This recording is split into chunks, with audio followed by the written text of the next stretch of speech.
Check.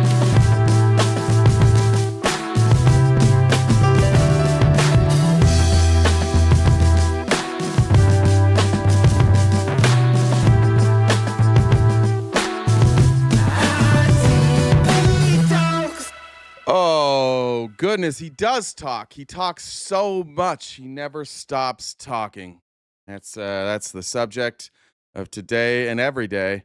Welcome, everybody, wherever you are, however you may be listening. Thank you for making us part of your day, the last day on Earth. It's Rapture Day. I can't believe we're still here. I was really hoping to be in heaven. Maybe I missed it. Is anybody missing friends, family members? Have we got there yet? Anybody lose anybody yet? I don't see anybody. I didn't check this morning. Nobody that I know around me got raptured, and but that makes sense. I don't think anybody I know would be raptured. I think that they would stay here on Earth with the rest of us fuckers. Thanks all of our members last night for joining us to watch the Mormon dating show. It was weird. And I gotta say, I thought that first episode wasn't great. There's 3 episodes. I'm really looking forward to episode 2 and episode 3, which we'll do this coming Monday and then the following Monday. So every Monday we'll do it. Don't jump ahead, but all I can tell you is this is such a Mormon show that they bleep the word sex. Like, you can't say sex on the show. It's legitimately bleeped. So I'm looking forward to that. Looking forward to find out if we have some matches made in heaven. I thought we were pretty good at predicting who was going to get picked and who wasn't. It was pretty obvious. It was incredibly awkward. But make sure if you're not a paid member that you become one before next Monday to watch that episode with us. Hi, Jen. Hi. Hi. Yeah, that was that felt very awkward. Like different things in high school, because I lived in Utah for a couple of years. Why is it always so awkward? I don't know. I think I really do think it's about sex. Like when you're dating somebody, like you're thinking about sex. Everybody is. But if you're Mormon, you're not really allowed to think about that. You're supposed to date to find a partner and to find somebody that will be a good mother to your children and somebody who will follow the teachings of Jesus Christ. And so I think that's the awkward. Like, I think it's like sexual tension that nobody is able to address. You're not even allowed to talk about it, and you're not supposed to go home after and take care of that shit yourself. So it's just it's a tough way to live. Yeah, no, it's not. It's fun, very awkward, and you can tell. It's the most awkward thing. It's like, smile. Yeah, it's weird. But that is very much how things are in Utah because I was the heathen that moved from California. Jen was out there with her booby shirts, ruining all these poor young men's minds. I didn't have them then, really. But okay. Shoulders, definitely had tank tops and shoulders. Ooh, so porn shoulders. That's what we call them. Yes, exactly. So you got to update that gift goal in the top. Over there. It's over there. Oh, update it. Oh, I thought I just heard gift goal. Oh, sorry. Thank you. Yeah, that's that. Is that what you're here for? Yes. You're just here to point out that 100%. I did something wrong again. I noticed it last night when you were doing the show. I didn't even mean to have it up last night. Oops. Yeah, it was on. It bothered me then. So, but well, thank you. Anyways, as long as we got that fixed, we can just get finish the announcement. Don't stop now. Now that I'm going to. All right. I was getting there. Jeez. My bad. How's impatient? Goddamn. Sorry. Anyway, now that Jay is fixed, I mean, it could be that it might be my fault. I did take a lot of Tylenol when I was younger, so that I have. But anyways, is like I mentioned, the gift goal in the top left-hand corner. Venmo, Cash App, PayPal, Super Chats all go towards knocking down the rest of that balance. So if you guys could help us out, knock that out sooner rather than later, that would be awesome. If you haven't subscribed to us, please do so on Twitch and YouTube. There are subscriptions on TikTok. They are super chat, no, not super chats, super fans, excuse me, super fans on TikTok. So if you become a super fan on TikTok, you can join us for our next show, watching it, and you can join us in the awkward watching. What was that sentence? I don't know. It was a sentence. It was words. You Anyways, sound like Trump without the teleprompter for a second there. Exactly. But yeah, so I doubt opposition are really here yet. They usually come in, about a half hour or so. But if any opposition's here, you want to come up and talk to Jay while we're doing this, you can add me in Discord. My Discord's the same as Venmo. Send me a DM over there, and I can get you on. And also check out the link tree in our bio. We're on most social media platforms. We have merch. Jay's on Cameo, and we upload these episodes to Spotify. So today, actually, it wasn't today. It was yesterday. I saved a man drowning in the river. Oh, nice. I tossed him a bar of soap, and he washed ashore.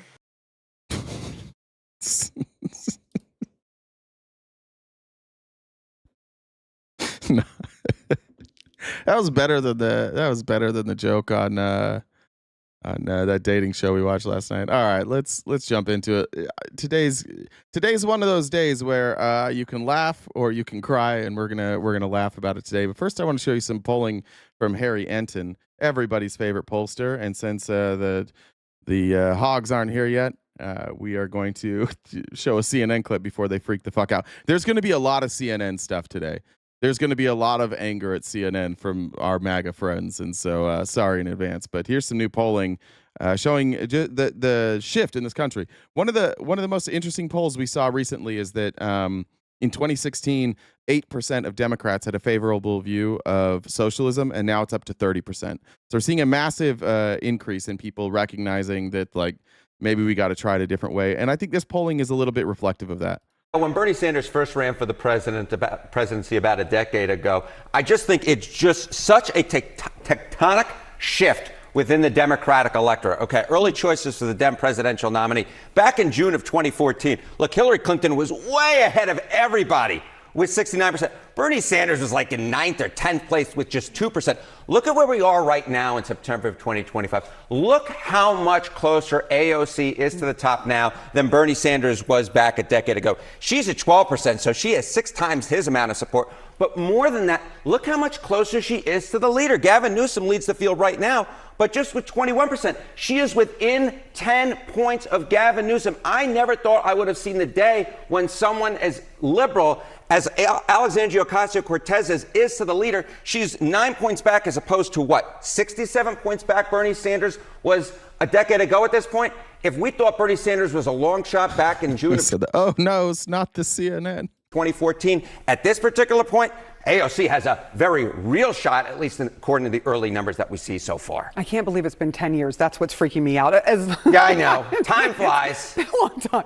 So what about Democrats themselves and how they see a supposed outsider now? Yeah, so, it's not just what we see on the top line. It's when we go underneath, right? Looking at what's underneath the numbers. And okay, so she'll be old enough. Democrats say their party leaders should be replaced compared to just 24% who say no. You go back at the beginning of the Donald Trump presidency, the majority of Democrats said their party leaders were taking the party in the right direction. That is not the case anymore. We are dealing with a party base that wants to throw out the old and bring in the new, and a party base that, as we've spoken about on this program before, is at its apex in terms of how liberal it is, with the majority of Democrats now saying that they are liberal, which is very different from where we were a decade ago when the majority of Democrats said that they were either moderate or conservative. What we're talking about is a Democratic electorate that may very well be in the mood to embrace someone like Alexandria Ocasio-Cortez. I think you can probably attribute that move, that shift to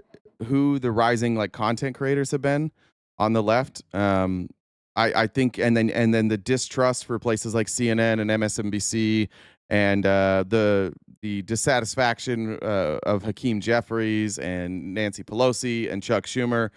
You can attribute this. I think that one thing that we could be proud of, at least for those of us that are on the left, not necessarily Democrats, is that we are holding our leaders accountable for the things that we want. Right. And we're demanding that at this point. And that's why, the more you have the conversation, the more you discuss what, what a more liberal wing of the Democratic Party is, the more people realize like, oh, that's not scary, and that actually does sound better. That's why you're seeing the shift. It's not even messaging, because they're terrible at messaging. It's legitimately conversations. It's debates. I think debates have had a massive impact on the everyday Democrat, and things that they used to not believe in now are like generally like universal health care. I think is the perfect one. I don't know anybody on the left who doesn't want universal health care. But it wasn't that long ago, 2012, that like the left was split. In fact, when Obama tried to do universal health care, they Look like, and considering this, I'm going to make an assumption, but I'll let you show us the numbers. I think that assumption you're going to make is correct. You know, if she doesn't go for What the fuck do you want AOC in jail for, John? God damn, man. Look, no, I understand some of this. Like, nobody's ever perfect. You can criticize everybody. There's not a single politician you can't criticize. But like, to have like to demand absolute perfection out of politicians is never going to happen. You do have to look at like what's best, like who's best. To say that AOC isn't one of like the champions of progressive politics would be bizarre. It'd be a very bizarre thing to say. Like, what are we doing? Why would we want to throw AOC in jail? It's lagging again. Awesome. top job. Maybe she wants to go for the guy who has the top job, at least on the Democratic side in the United States Senate. And take a look here. Net favorable among New York Democrats. Look at this difference. Look at this difference. The net favorable rating for Ocasio-Cortez among New York Democrats, plus 46 points. Compare that to Chuck Schumer, who's only at plus 16 points. She is running 30 points ahead of Chuck Schumer, the Democratic leader in the United States Senate, among her and his constituents here in the state of New York. My goodness gracious, what we are talking about is if Ocasio-Cortez decides, you know what, I don't want to run for president, I want to challenge Chuck Schumer in a 2028 Democratic primary for United States Senate. These numbers suggest that that primary challenge could be very, very real. And a lot of the numbers I'm seeing right now suggest she would actually be a favorite at this point if she, in fact, decides to take on Chuck Schumer. Again, this is a guy who was first elected to the United States Senate back in 1998, and now she's got a real chance to knock him off. What we're talking about is new days are here, especially for the very liberal part of the Democratic Party. It is their time to shine, at least if we're looking at the data. 30 points is a huge Yes. lead. If that's Somebody was saying like she's too far left. What's too far left about AOC's policies? Like what policies are not going to be palatable to the American public from AOC? Like she's going to talk about renewable energy. You can make a solid argument for renewable energy. She's going to talk about more safety nets, more social programs. Obviously, like look what's happening. Look what's happening to all these people who don't have a social safety net. I think we're now projected. We've moved up the insolvency of the Social Security Trust up a year now. We've had to move that up because of the one big beautiful bill. Like people are hurting. People are going to hurt. Seniors specifically are going to hurt. And when people start having to choose between their livelihood and Donald Trump, or their livelihood and their moderate politics, they're going to choose their livelihood.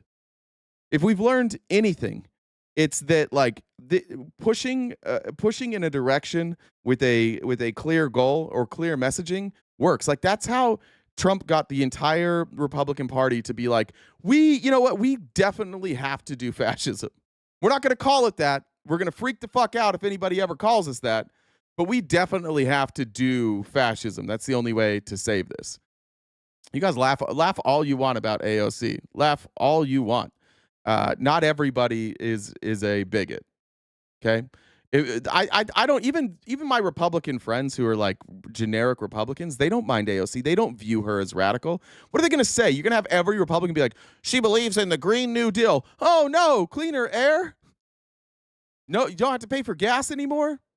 Lower energy bills. Oh no, whatever will we do? How will we survive this if we don't have to stop at the gas station?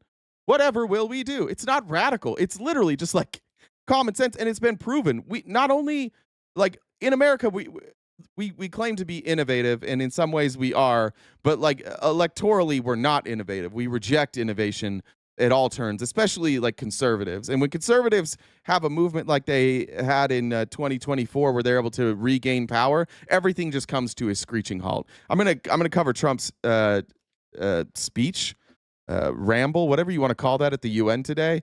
But like, it's the whole world is looking at him, going, "All right, dude. All right, you're the guy saying cars will never work. Nobody's ever gonna get on a flying contraption. Trains are the future. Why are we investing in aeroplanes? What are we doing? Internet, that's just a fad. Nobody's going to shop online. It's brick and mortar, baby. Head down to J.C. Penney." And then they're wrong every time.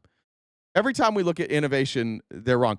Ironically, like, the only thing that I can think of in the near, or I guess in like the last 20 years, that Republicans are like, we need to innovate, is AI, which is just bleeding money. And still nobody can tell me, like, what the fuck AI is supposed to do for me. I have a friend who all the time says, like, AI is going to replace doctors. No, it's not. No, it's not. It's absolutely not going to replace doctors. It's just a better search engine. That's so far what AI is. AI, like, can create like this background here. You can create that without being artistic. I guess that's cool. Like, it's functional, but like, if AI went away tomorrow, nobody's life would change. None of your lives would get any worse. You just have to, like, search a little bit more. Google search would be a little worse. And AI is going to push Google to be a better search engine.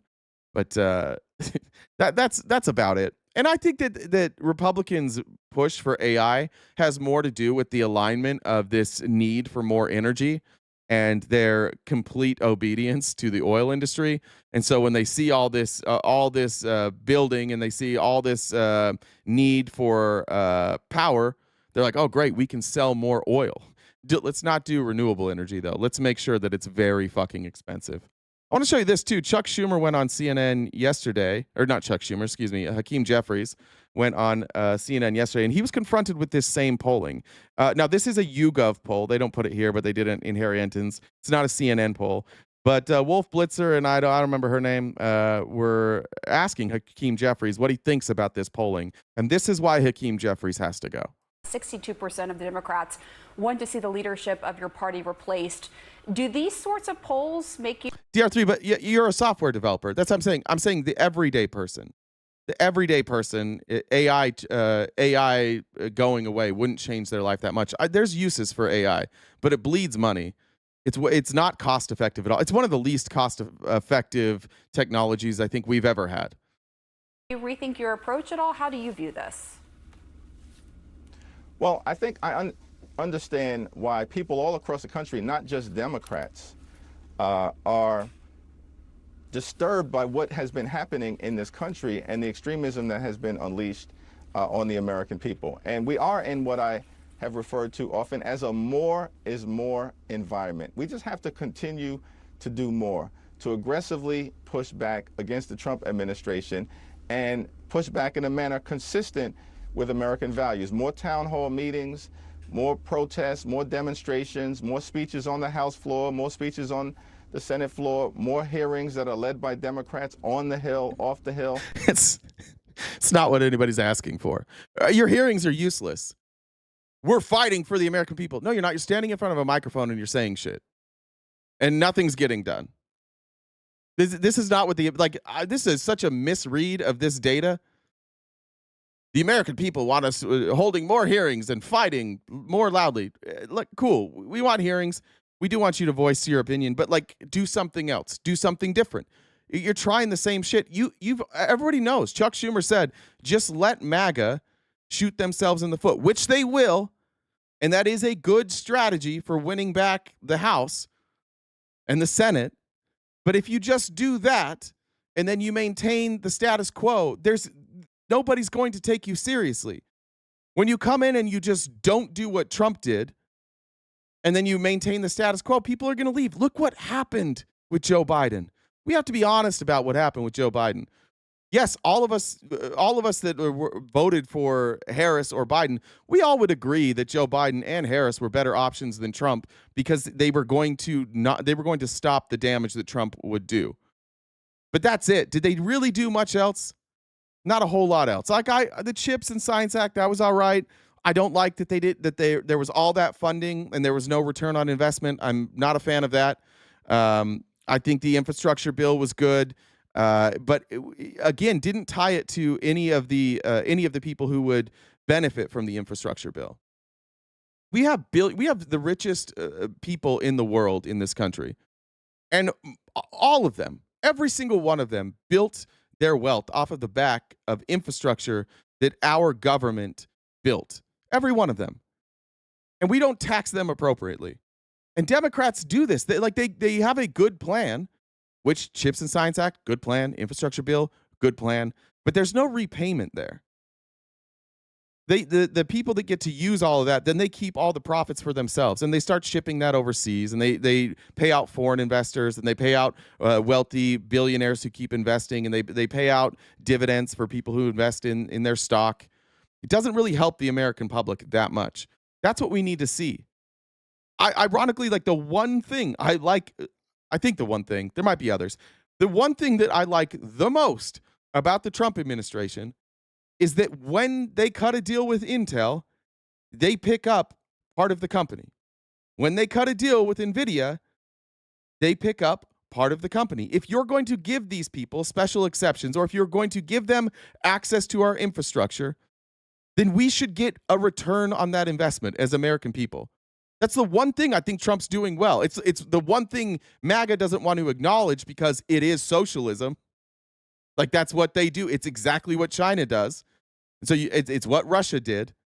And it can be absolutely manipulated and used incorrectly, which it's going to be, where that money will go into Trump's pockets and he'll funnel that to his friends. And it won't go to help us. It's not going to pay for schools. It's not going to pay for roads. It's not going to pay for renewable energy. It's not going to pay to help get our grocery prices down. It's just going to go to hand out to the other billionaires. They'll just distribute that amongst themselves. But that part of it, at least that single part where they're getting something for the investment or for the action, I don't know why we don't do that. Every other country's figured this out. Mexico nationalized their lithium deposits. In America, if we discovered a giant lithium deposit, you know what we would do? We would give massive tax breaks to a mining company to come in here and mine that, and we'd help offset their setup costs. And then we would give them a tax break, and they would have a special carve-out, and they would get to keep all of that money because they would employ however many thousands of people. And the return on investment is just not there. There's no return on investment. For Republicans who love talking about fiscal responsibility, and Donald Trump, who claims he's a great businessman, and all these Republicans who are like, I worked in business for a long time. They sure don't seem to understand return on investment. We invest in things all the time where the American people get largely nothing. That's what Hakeem Jeffries needs to be talking about. That's what Chuck Schumer needs to be talking about. Don't get out there and be like, Donald Trump is an authoritarian and he must be stopped. What are you going to do about it? Probably going to come to the microphone again tomorrow and say the same fucking thing. You have no policies, Hakeem Jeffries. Give the people, even though you're not running for office, give the American people something different to think about. The one thing that MAGA does so fucking well that we've got to figure out is Donald Trump goes on TV every day and says 50 things that are wrong. And we spend the next 5 days discussing the 50 things that are wrong. And if you can knock down 10 of those things, great, but there's still 40 that Republicans believe in. And so they don't care about the 10 that they got wrong because there's still these 40 things that they haven't knocked down yet. Trump's not afraid to throw something out there. He's not afraid to float an idea. This is the most terrified group of adults in America. They are so afraid of everything. Take a risk, please. Take a chance. Hakeem Jeffries, let me defend you. Let the people on the left defend you. We've got better minds on the left. We understand this stuff much better than on the right. Give us something that the right can attack us on, and we can make them look silly.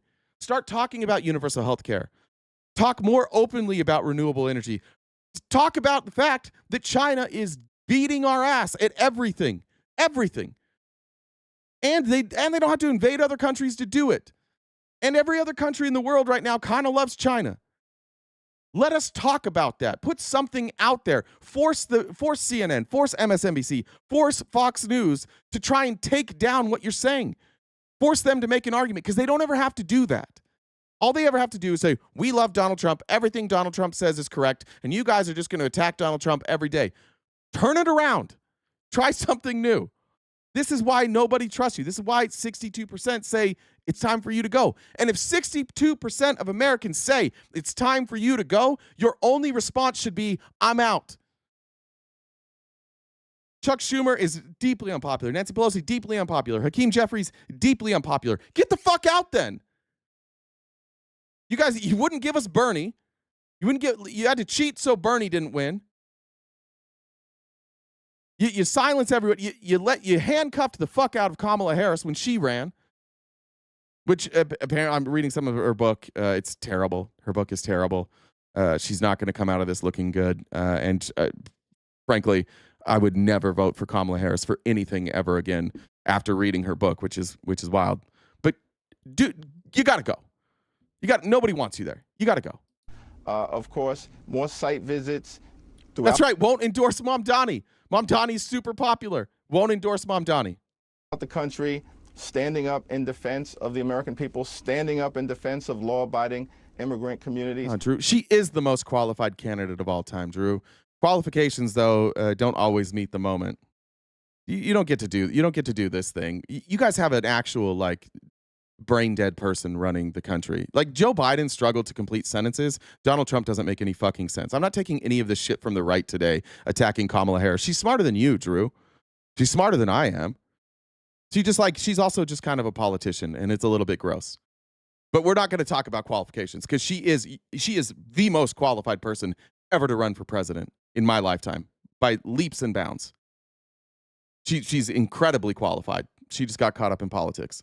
Standing up in defense of those who are vulnerable, pushing back against the rise of extremism in this country and the targeting of communities of color. We're in a more is more environment, and we have to continue to do more. What I will say is that in special election after special election after special election, we keep winning all over the country. Democrats are turning out in record numbers, and we're defeating Republicans across the land. And they're telling you that you're the problem and you should get out of the way. You can't be this unpopular and then also take credit for the wins that have happened. It's been progressive candidates that win. It's not Hakeem Jeffries candidates that win. I'll skip to the Kamala stuff here. Actually, it's not even on the outline. I forgot to add it. Let me show you what I'm talking about with Kamala, because in parts of her book, I do think that she just kind of took the coward's way out a few times. And here's one of those instances. And let's see, where is it? Here it is. She went on Rachel Maddow, I think last night. I'm not sure. But this made me mad, if we're being honest. This made me really rethink how she made her decision. If his reaction to that, since this part of the book has come out, if you've had any reflection on that, or... Oh, sorry. I'm so sorry. Before that goes, let me read these. Goldminer said, thanks for the super chat. Kevin said, got a P.O. box I can send some free golf gifts? I do, Kevin. If you go to my profile on TikTok, I think, and my link tree, I think, is in YouTube. You can go on there. There's a P.O. box there. Thank you. J666 said, for 10 cents a day, you too can sponsor America. And Asta Sophia, good to see you, said, Dollar Train to my favorite person. I have not forgotten you, just on a little vacay, which is probably covered by your work because you live in a cool country where you guys get paid time off. So congratulations on your vacay. I hope you enjoy it. You're just missing chaos here. And Joan said, sad not to be raptured on my birthday. That is devastating, Joan. All right, back to this. I guess I'd ask you to just elaborate on that a little bit. It's hard to hear. Yeah. With you running as, you're the first woman elected vice president. You're a black woman and a South Asian woman elected to that high office, very nearly elected president. To say that he couldn't be on the ticket effectively because he was gay is hard to hear. No. That's not what I said. That he couldn't be on the ticket because he is gay. My point. All right. Remember, she said, that's not what I said. It's going to turn out to be, that's exactly what she said. She has a reason for it, but that is what she said. This is the first part that pissed me off because I had already read this part. She did say that. So it's this doublespeak shit. Somebody said in her book she admitted that she had to lie. Again, there was a lot of pressure. She was the vice president, currently sitting, and she had a president that she felt she had to defend. I just don't want my politicians to do that. I don't want my politicians to be somebody who will suppress saying the right thing because they're feeling pressure from their party. That's a criticism you could probably levy at all politicians. But like, if we really do want the best of the best, we have to hold our own politicians to a standard that we expect, and a standard that we would hold MAGA to, or that we want them to hold to. That's all I'm saying. None of this rises anywhere near the level of Donald Trump's lies or J.D. Vance's lies. None of it. This is not me saying that that Kamala Harris is a worse option. I just think that we should be able to criticize, and I think we should criticize. And I think that Kamala Harris, in her book, showed that she wasn't willing to make really, really difficult decisions that could have bad consequences. And because she played it safe, she lost. As I write in the book, is that I was clear that in 107 days, in one of the most hotly contested elections for President of the United States, against someone like Donald Trump, who knows no floor, to be a black woman running for President of the United States and as a vice presidential running mate, a gay man, with the stakes being so high, it made me very sad, but I also realized it would be a real risk. No matter how, I've been an advocate and an ally of the LGBT community my entire life. So it wasn't about, yeah, right. So it wasn't about any prejudice on my part, but That we had such a short period of time. And the stakes were so high. I think Pete is a phenomenal. I'll say I think Pete would have been a better choice than Tim Walz. I don't think I held that opinion then. I was pretty on board with Tim Walz. I definitely didn't want Shapiro. I liked that Tim Walz was more progressive, and frankly, I do like Tim Walz. But Tim Walz was a little bit of an easy target. Like, he's not great at politics. And when they came up with lies about Tim Walz, like, he didn't handle them very well. Like the lie about him being in Tiananmen Square when that happened, he didn't handle that very well. He didn't handle the lie that they told about him where he said that he was like, while he was deployed, he watched soldiers being brought off the planes. He didn't handle that very well. I think Pete Buttigieg would have handled moments better. The other thing to remember is that most of America doesn't hate gay people, including Republicans. To put Pete Buttigieg on the ticket, yes, there would have been a ton of backlash because he was gay, but that would have alarmed a lot of like regular people. It would have been like you would have had J.D. Vance and Donald Trump being forced to make a choice of how to attack Pete Buttigieg.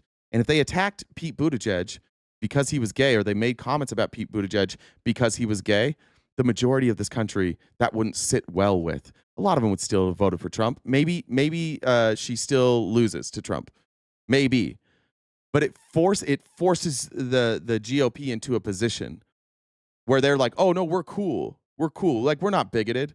It would have forced them to be bigoted openly. Secondly, Pete's a far more effective communicator than Tim Walz. And he's a far better debater. He would have dismantled J.D. Vance.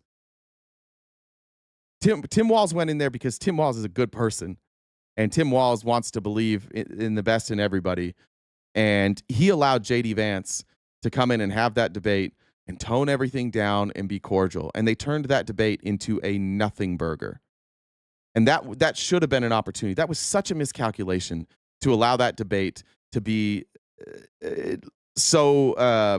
missing so much combativeness.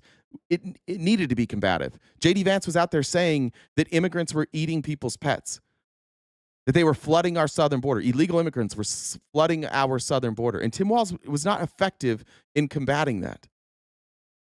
Pete Buttigieg, I think, would have been a more effective communicator. And I think that she's wrong. I think that she's just wrong saying that putting a gay man on the ticket would have caused a problem. What it would have done is, you can see the loud people in the chat right now. They would have been loud. The memes would be out there. Fox, you'd have Jesse Waters. You'd have people all over Fox News just like openly being bigoted.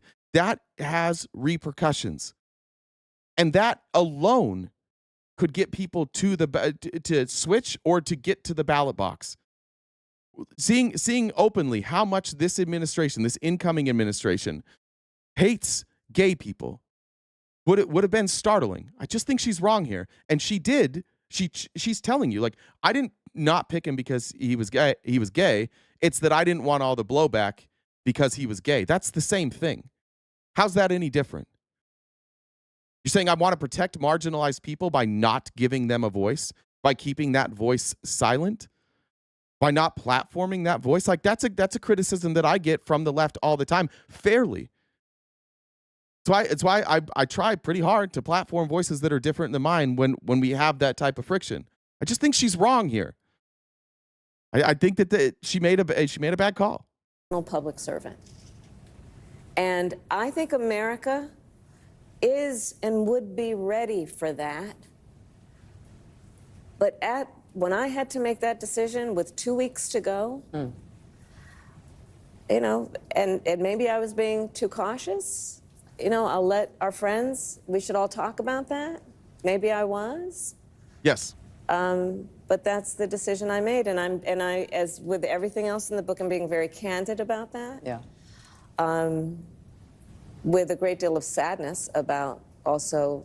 By the way, if you're saying I'm wrong, that's fine. I don't think that I'm necessarily right here, because it's an opinion, and we don't know. Like, we can't run it back with Pete. But like, why did we choose Tim Walz? What was the point of Tim Walz? It was for those blue states. We got smeared in those blue states. We got destroyed in those blue states. They painted Tim Walz as like this radical, like it was the name Tampon Tim stuck. I'm telling you, for people who aren't involved in politics, they thought that Tim Walz was like this radical who was trying to like mix up your kids' bathrooms. And Tim wasn't able to effectively communicate that. Again, maybe it doesn't matter. Maybe it would have made no difference. And maybe I'm completely wrong and the outcome would have been even more in Trump's favor. I don't think so. But I do think that Kamala Harris here, even in this interview, shows like why she was a difficult candidate for people to like that weren't like conditioned to like her already. You know, those of us who didn't want to see Trump in office, we were probably going to like anybody they put out. We were probably going to stomach anybody that the DNC put out there. But in interviews like this, she's so careful about her words that it comes off as dishonest. And I thought she came off as kind of dishonest in this. The fact that it might have been a risk. Will you consider? All right. Imagine what Buttigieg would have been called. Right. But it would have exposed him. Right. Calling Tim Walz Tampon Tim, that didn't expose really anything. It just allowed people to smear Tim Walz for no reason. And he didn't effectively bat that back. Anyways, I also want to show this. I'm going to piss off my entire audience this morning to start. This broke. This is from Jim Jordan. This came through today. This is from ABC, not ABC News, the Alphabet Company. Excuse me. They said, "Dear Chairman Jordan, the statement of facts is submitted on behalf of our client, Alphabet Inc., and its subsidiary, YouTube, in response to subpoenas issued by the House Committee on the Judiciary on February 15th, 2023 and March 6th, 2025. So this is Google responding to the House saying, you censored people, you need to reinstate these people back on YouTube. The Biden administration overstepped their boundaries. So throughout the committee's investigations, Alphabet provided responsive information to the committee to fulfill its oversight responsibilities, producing internal records and providing extensive testimony, including more than 40 sets of responsive documents and the voluntary participation of 20 executives in transcribed interviews. They go on to say Alphabet is a collection of multiple businesses. The company is committed to doing its part to keep the digital ecosystem safe, reliable, and open to free expression. Yada, yada, yada. So getting down to what they'd asked for, the Biden administration and the Alphabet. And this is what Republicans have asked for. This is what Google is responding to now. This is how their lawyers are responding to these allegations. Let me say two things. Number one, 100% true that the Alphabet company does obviously whatever any administration says. The irony here is that they are submitting a report about how they were forced to do something. They were pressured by one side of the aisle to do something. And this is a response to them getting pressure from the other side of the aisle to do something. So I want to point out here that I actually hate all of this. I'm going to read some of this of what the Biden administration did, and I think that this was potentially misguided the way that they did it, not because they didn't have the right intentions, which I think they did, but because they didn't look into they weren't able to look into the future and say like what kind of problems will this cause in the future. Likewise, I don't think Republicans are paying attention to what this type of aggressive oversight is going to do for them in the future in terms of like believing that Republicans give a fuck about free speech. But here's what they said. The COVID-19 pandemic was an unprecedented time in which online platforms had to reach decisions on how best to balance the freedom of expression with responsibility, including responsibility with respect to the moderation of user-generated content that could result in real-world harm. Biden's senior administration officials, including White House officials, conducted repeated and sustained outreach to Alphabet and pressed the company regarding certain user-generated content related to the COVID-19 pandemic that did not violate its policies. While the company continued to develop and enforce its policies independently, Biden administration officials continued to press the company to remove non-violative user-generated content. As online platforms, including Alphabet, grappled with these decisions, the administration officials, including President Biden, created a political atmosphere that sought to influence the actions of platforms based on their concerns regarding misinformation. It is unacceptable and wrong when any government, including the Biden administration, attempts to dictate how the company moderates content, and the company has consistently fought against those efforts on First Amendment grounds. That feels a little tongue-in-cheek here. Like we have an administration currently who is using all the levers that they have to silence speech across news platforms, TV platforms, newspapers, colleges, schools, state governments, local governments, even private schools.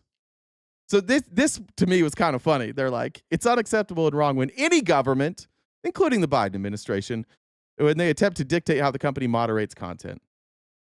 I kind of agree with that. No matter the political atmosphere, YouTube will continue to enable free expression on its platform, particularly as it relates to issues subject to political debate. Political debate and discussion are in the public interest, which is why YouTube expanded its approach to educational, documentary, scientific, and artistic content on the platform. This is great news for us right now. Our biggest concern is that we're going to be censored for talking about sensitive subjects. And now we have a letter written to Republicans about censorship where they are on record saying, like, we're going to do a better job and we're not going to respond to government pressure here. We've learned our lesson. We're not going to respond to government pressure anymore. I think this is a good thing.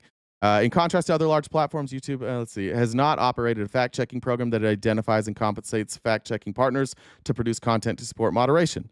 That's good. YouTube also began offering a feature on YouTube beginning in June 2024 that allows users to add notes to provide relevant, timely, and understandable context on videos. The company terminated channels for repeatedly violating its community guidelines on election integrity through 2023 and COVID-19 content through 2024. Today, YouTube's community guidelines allow for a wider range of content regarding COVID-19 and election integrity. I think this is important. We talked about it yesterday, but all this did, like the people that got kicked off of YouTube and kicked off of Twitter and kicked off of Facebook, they went and they found a different platform, and they were able to go unchecked on these other platforms because nobody else was there.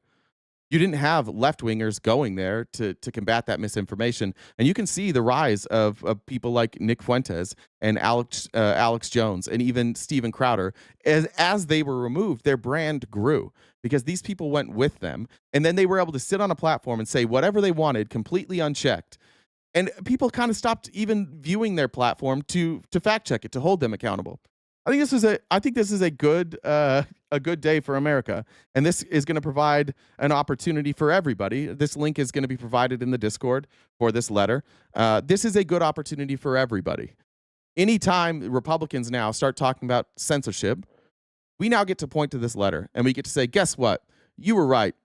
The Biden administration overstepped their bounds, and they should never be telling people what to do with content.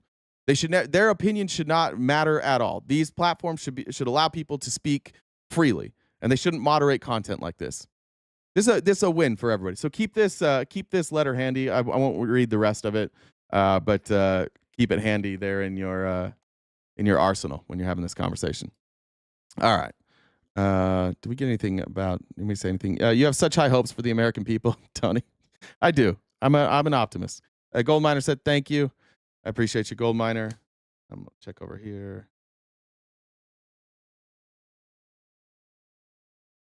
All right, I think I got this. All right, let's moving on. This is we've played a lot of Becca Day lately. She's so good. If you don't follow Becca Day on TikTok, I highly recommend. It's Day, right? I think it's Becca Day. Yeah, BEKAHDAYYY. Becca Day. We're gonna do. There's a little conspiratorial. Hey, what's up? Check the Venmos too. Okay, I'll do that right after this. Well, I'll do it before. Alex said, "What does the worker do before putting Tickle Me Elmo in the box?" They give it two testicles. Thank you. And Megan, I think this came in late. Thank you for the Venmo that came in yesterday. All right, here's Becca Day. Just trying to connect some dots here. Now, but I had to take a break for a second and just like chat with you guys about this because like, what is going on? Why is there a pattern of people who are within our current administration having wives or partners either pass away mysteriously or disappear? It's a pattern. Example 1, Donald Trump. Ivanka mysteriously fell down the stairs to her demise just a few decades after Jeffrey and Donald Trump joked around about Donald Trump throwing Marla Maples, his wife at the time, down the stairs once he found out that she was pregnant with Tiffany. That joke curiously manifested into his first ex-wife's reality. And let's not forget, Ivana accused Donald Trump of R-word during their marriage in her divorce filings, as well as obviously infidelity. RFK Jr., Secretary of Health and Human Services. His wife Mary allegedly took her own life back in 2012, not long after she discovered her husband's journal that he used to keep track of his affairs, and then he would rate how that woman was in bed based on his enjoyment next to their name. And also, These good men leading this Christian movement in this country. These great men. So RFK Jr. began a full-blown relationship with Cheryl Hines while he was still married to Mary. He was just overall horrific to her. And let's not forget, she took her life via a rope, and when she was found, her fingers were wedged in between the rope and her neck as if she were trying to pull herself up. She either changed her mind or it was not her choice. Paul Zimpoli, part of the current administration, special envoy, United Nations diplomat, the man who brought Melania to the United States to marry Donald. His wife has been missing since June. Amanda started Nothing to see here. Nothing to see here. Where's your wife? Don't worry about it. This is like Miscavige, Shelley Miscavige all over again, the Scientology founder that just like disappeared his wife for years. Out as a Brazilian teen model and met Paulo and came to the United States, where she began working for ID Models, Paulo Zimpoli's modeling agency. And she would somehow end up on Jeffrey's flight logs back when she was just 17 years old. And she would later get pregnant with Paulo Zimpoli, her boss's child. She tried to leave him in 2018 legally with her child, filing all the proper paperwork so she could leave the country and go back to Brazil to see her family and take her son to meet her family. But Paulo Zimpoli called in some favors and had her name flagged at immigration so that Amanda could not leave the country with her child. They seemed to reconcile, aka Amanda was probably trapped. Amanda did become a United Nations diplomat, and in June she was arrested for a bizarre unlicensed cosmetic medical office sting where she and a doctor from Brazil were both arrested. There were a lot of other employees who were working at this cosmetic office that were not arrested, so just kind of interesting. And Amanda, who has a husband working within the White House, after her arrest was fast-tracked to be deported back to Brazil, obviously without her son. And since this, she's gone completely off the radar. And we have Peter Thiel, the supreme evil. I don't even know what his role is in this administration. Expert, government contract gatherer, I don't know. He owns JD Vance. That's his role. He lends this administration his puppet, JD Vance. That's his role. Thiel, in his case, he was having an affair with a much younger influencer named Jeff Thomas. And Jeff Thomas allegedly fell out of his balcony window to his demise in the apartment that Peter Thiel had paid for him. Let me add some extra context to this one because I weirdly have just like researched this one a lot. Peter Thiel is a groomer. Peter Thiel takes people out of Stanford, Harvard, Yale, wherever he can. He tries to find people who are outcasts, who maybe don't have like much of a family connection or much of a support system, and he grooms them, and he grooms them into conservatives. This happened when Peter Thiel lived in Silicon Valley, but he also had a house in LA.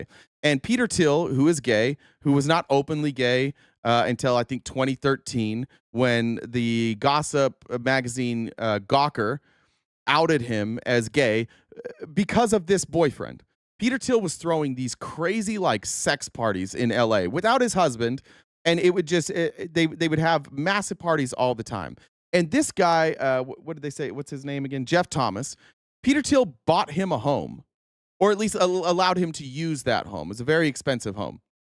And he lived in LA, and Peter Thiel would come to LA, party with him, and this was like his side piece boyfriend.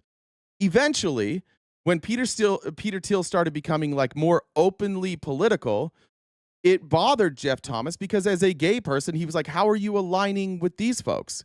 How is it that you're aligning with the right? So they had kind of a split. They decided to go their separate ways. And then right before he fell out of a building, he went to a party that Peter Thiel was hosting, and Peter Thiel's husband was there. And he basically outed Peter Thiel in front of his husband. It was like, I've been having an affair with this guy for years. He pays all my bills. He paid for my house in LA. He paid for my house in Miami. He's taken me everywhere. Like, this dude isn't loyal to you. And Peter Thiel had security throw him out. Then the story picks up where she's at. Balcony window to his demise in the apartment that Peter Thiel had paid for him. Shortly before he passed, Jeff Thomas did an interview detailing his affair and his relationship ongoings with a married father, that man being Peter Thiel. And last but not least, Alan Dershowitz. Okay. So very, very suspicious with this guy. Like, every one of these people had like conflicts with the person, with their partner, and then they wound up dead. And in every instance, the people around the person who wound up dead was like, this doesn't seem right. Like, they were good. They weren't acting suicidal. Now, Jeff did have mental health issues. Jeff has a history of that, and that's what Peter Thiel has basically said. Like, look at his history. He has mental health issues. Fine. But the amount of people that surround Donald Trump in a very secretive manner, these are all the ones that like surround him secretively. They never go to confirmation. He never gives them an official role because this would all come out in a confirmation hearing. So they don't want that. So they're key advisors, but they don't get official roles because of stuff like this. Personal lawyer of Jeffrey, Donald Trump, just about every bad guy you can think of. His first wife, Sue, who he married in 1959, who is the mother of his two oldest children, allegedly took her own life in 1983 when she jumped off a bridge. She allegedly had accused Alan Dershowitz publicly of beating her to the point that she had to be hospitalized. Alan Dershowitz would go down to the courthouse, file for divorce, and petition to strip her of all custody of their children. That is allegedly what led up to her jumping. Julie K. Brown, one of the many investigative journalists who cracked this case wide open, called this out back in 2019, how like everything about Alan Dershowitz's first wife, Sue, and click, are we in Russia? It feels like it, doesn't it? This is like some oligarch shit. It's almost like we have oligarchs. Just nobody's acknowledging it. Circumstances of her passing has literally been wiped from like the internet, wiped from public record. Oh, and let's not forget Alan Dershowitz's brother, Nathan. I appreciate that. Look, Lazy Chestnut said, do the Clintons next. She doesn't include the Clintons here, but the Clintons also have a bizarre like history of people dying behind them. Like there was, they had a lot of problems in Arkansas with a land deal, which actually is what led to the impeachment of Bill Clinton. It's what led to us knowing about Monica Lewinsky. They were actually investigating him for this land deal in Arkansas. But then you obviously have a staffer who died. But again, what do all of these people and the Clintons have in common? Ties to Israel, ties to Epstein. There's more ties even in the Clinton stuff. I'll get to that later. But like, we are going to also talk about the Clintons here. What I want you guys to realize on your side of the aisle is that these same people surrounding Trump are the same people that surrounded Clinton. And if you took Trump out of it, you would condemn all of these people. These people, they're all involved. Yes, Clinton. Yes, Bill Clinton. Also mysterious. There seems to be the same group of people. And by the way, wasn't Trump at the Clintons at the what's her name, Chelsea Clinton's wedding? Weren't they close personal friends? Weren't they seen in pictures together? Didn't they know each other quite well and speak kindly about each other? Even after Clinton's presidency, even after all this stuff, even after the Seth Rich stuff, even after the Monica Lewinsky stuff, even after the Benghazi stuff, they all stayed close. you could make an argument that the reason that none of this stuff came out in 2016 is because the two candidates might have both been compromised. And maybe it was mutually assured destruction if they brought this stuff up, so they didn't. Maybe. You could make that argument. And married Sue's sister, Marilyn. And you'll never guess what. Marilyn, Sue's sister, also passed away under very mysterious circumstances. What happened was Marilyn and Nathan Dershowitz were out bicycling. Marilyn was hit by a 7-ton mail truck and passed away. I'm sure there's more, but goodness gracious, there are so many skeletons in the closet of this administration. That's what the ballroom, the new White House ballroom, is for. It's just an expansion of their closet to put their skeletons in. Like, seriously, what are those odds? Like, what are those odds? Can anyone do the math for me? I guess they're pretty high when the person picking the administration is just Ew, Cassie. She is. Chelsea's friends with Jessica Reed Krause. That sucks. Jessica Reed Krause sucks. She might listen. Every time I say, every time I post anything about her and you go through like your views on Instagram, she always sees it. I can't believe she hasn't blocked me, but she sucks. Friends and pals and buddies, his cabinet.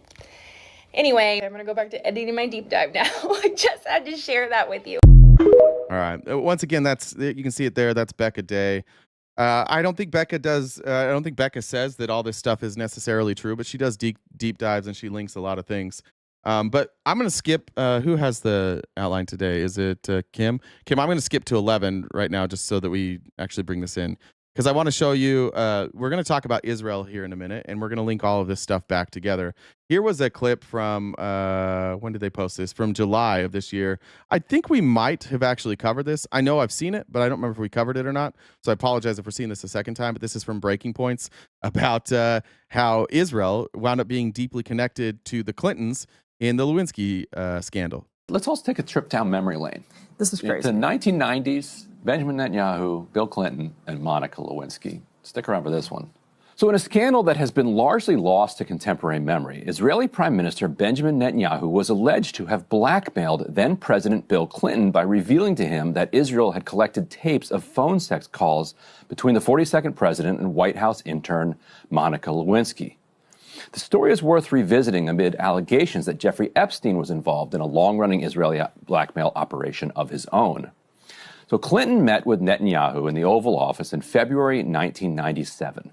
Subsequently, according to testimony Lewinsky gave to the special counsel's office, Clinton's secretary Betty Curry reached out to Lewinsky to invite her to an Oval Office meeting, telling her Clinton, quote, had something important to tell her, unquote. It would turn out to be their final sexual encounter. But Clinton also used the opportunity to tell her that a, quote, foreign embassy had tapped his phone and recorded their conversation, Lewinsky said. Clinton did not specify which embassy. Though Who could it be? Who could it possibly be? Could it be Israel? Meeting with Lewinsky came the month after his meeting with Netanyahu. The special prosecutor's report was far more concerned with Lewinsky's claim of the sexual encounter that day because it contradicted Clinton's claim that they had had only one encounter that year than they were with the fact that a foreign government was spying on the president and letting him know about it. Can you imagine that? That's how like politics fucks you up. You get a story about the foreign government spying and listening to our president's phone calls, and Newt Gingrich and the Republicans are like, "Did you catch that part about a blowjob? He said he didn't get it. He said that he didn't do that again. He said he only did it once. We finally got the smoking gun that will take down Bill Clinton." And they just ignore the part where like, oh shit, Israel's listening. Oh shit. That tells you how fucked our government is. That they ignored the scary part, that not only did they record it, but they used it as leverage over the president. That's far more serious. That's far more serious than Bill Clinton cheating on his wife in a consensual relationship. I still think it's crazy that we even we could never investigate that now. Like now that Donald Trump's here, we can never investigate somebody for having sex ever again. Like we don't even go after Trump, and he had lots of non-consensual sex, and Congress won't even touch it. But they saw this, and they're like, got him, because that's how American politics are. It's all about bringing down the other side. And fuck Newt Gingrich forever. Wherever Newt Gingrich is, goeth and fucketh thyself, Newtith. The prosecutor was also interested in Clinton's response, namely that he proposed cover stories. These are cover stories that the two could employ if they were confronted with the tapes. Clinton suggested the pair say they knew they were under surveillance and the phone sex was a, quote, put on for whoever was listening. That's an awfully flimsy idea, but look, he was guilty. The man did not have much to work with. That's a good point. Newt then also cheated on his wife, I think while she was dying, right? Like she had like terminal cancer or something. And he cheated on her, and then he tried to tell everybody that, oh, it's actually an open relationship. Yeah, that's right. Now, in April, Netanyahu and Clinton met again for a, quote, private visit. On a Saturday then, in May 1997, Clinton again had Curry invite Lewinsky to the White House. During that visit, he broke up with her, Lewinsky testified. The next fall, so this is fall of 1998, Clinton hosted Netanyahu and Palestinian leader Yasser Arafat for a summit at Wye River, Maryland. Toward the end of the summit, at 7 a.m., after a long night of final negotiations and handshakes, Netanyahu approached Clinton privately to demand the release of convicted Israeli spy Jonathan Pollard, long a cause célèbre of the Israeli far right. That's according to reporting at the time from the New York Times.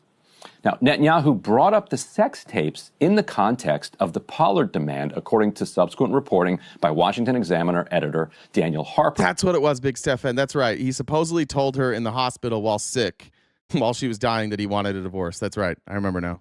In his book, Clinton, Inc., The Audacious Rebuilding of a Political Machine. He writes, quote, not wanting to directly threaten the powerful American president, a crucial Israeli ally, Clinton was told that the Israeli government had thrown the tapes away, but the very mention of them was enough to constitute... For sure they did. They for sure threw them away. Trust me, bro. We threw those tapes away. We definitely didn't keep them. We're blackmailing you now, but this is the last time we'll blackmail you with these tapes. We promise to throw them away now.